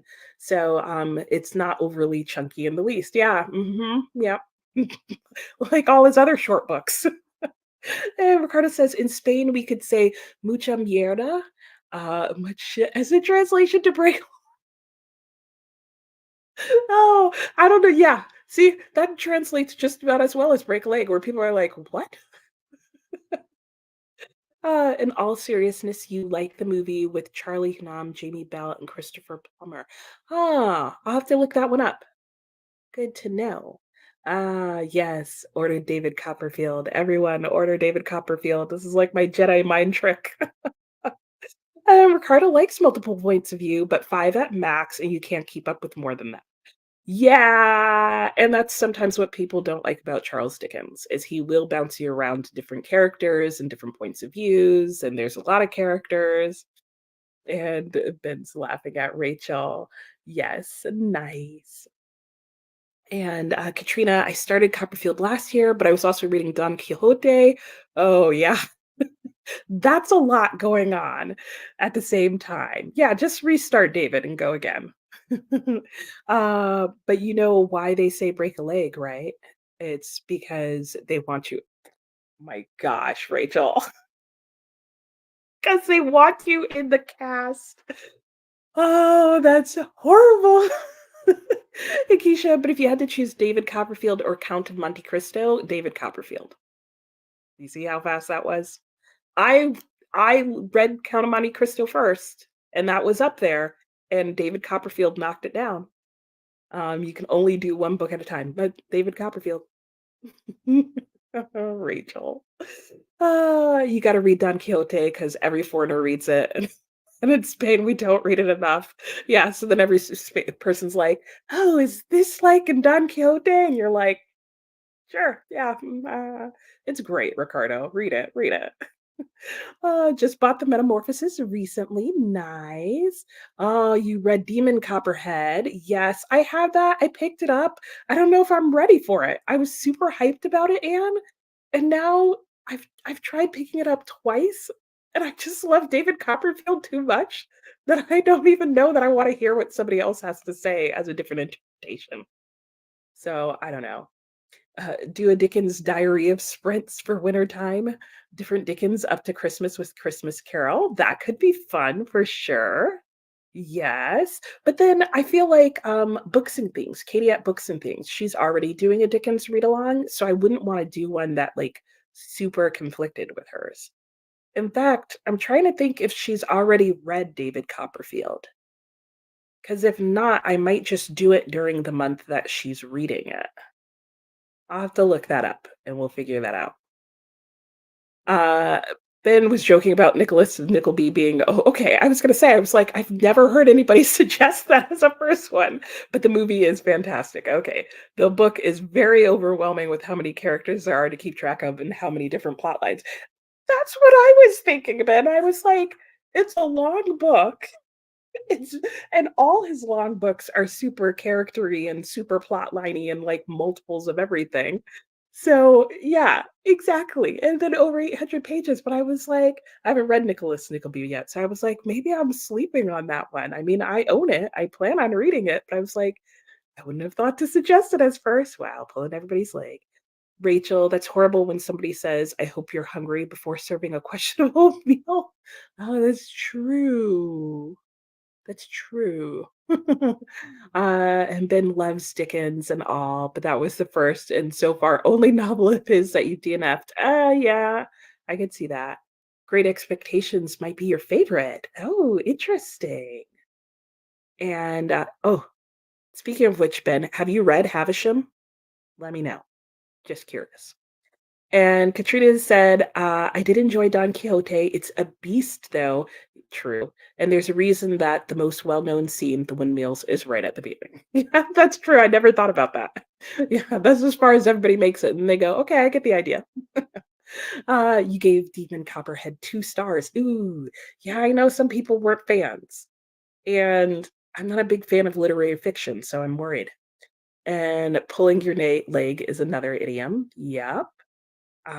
Katie did David Copperfield last year for her Dickens read along. Okay, great. So then I won't be like throwing things off by doing it like 1 month and then she has it the next or something.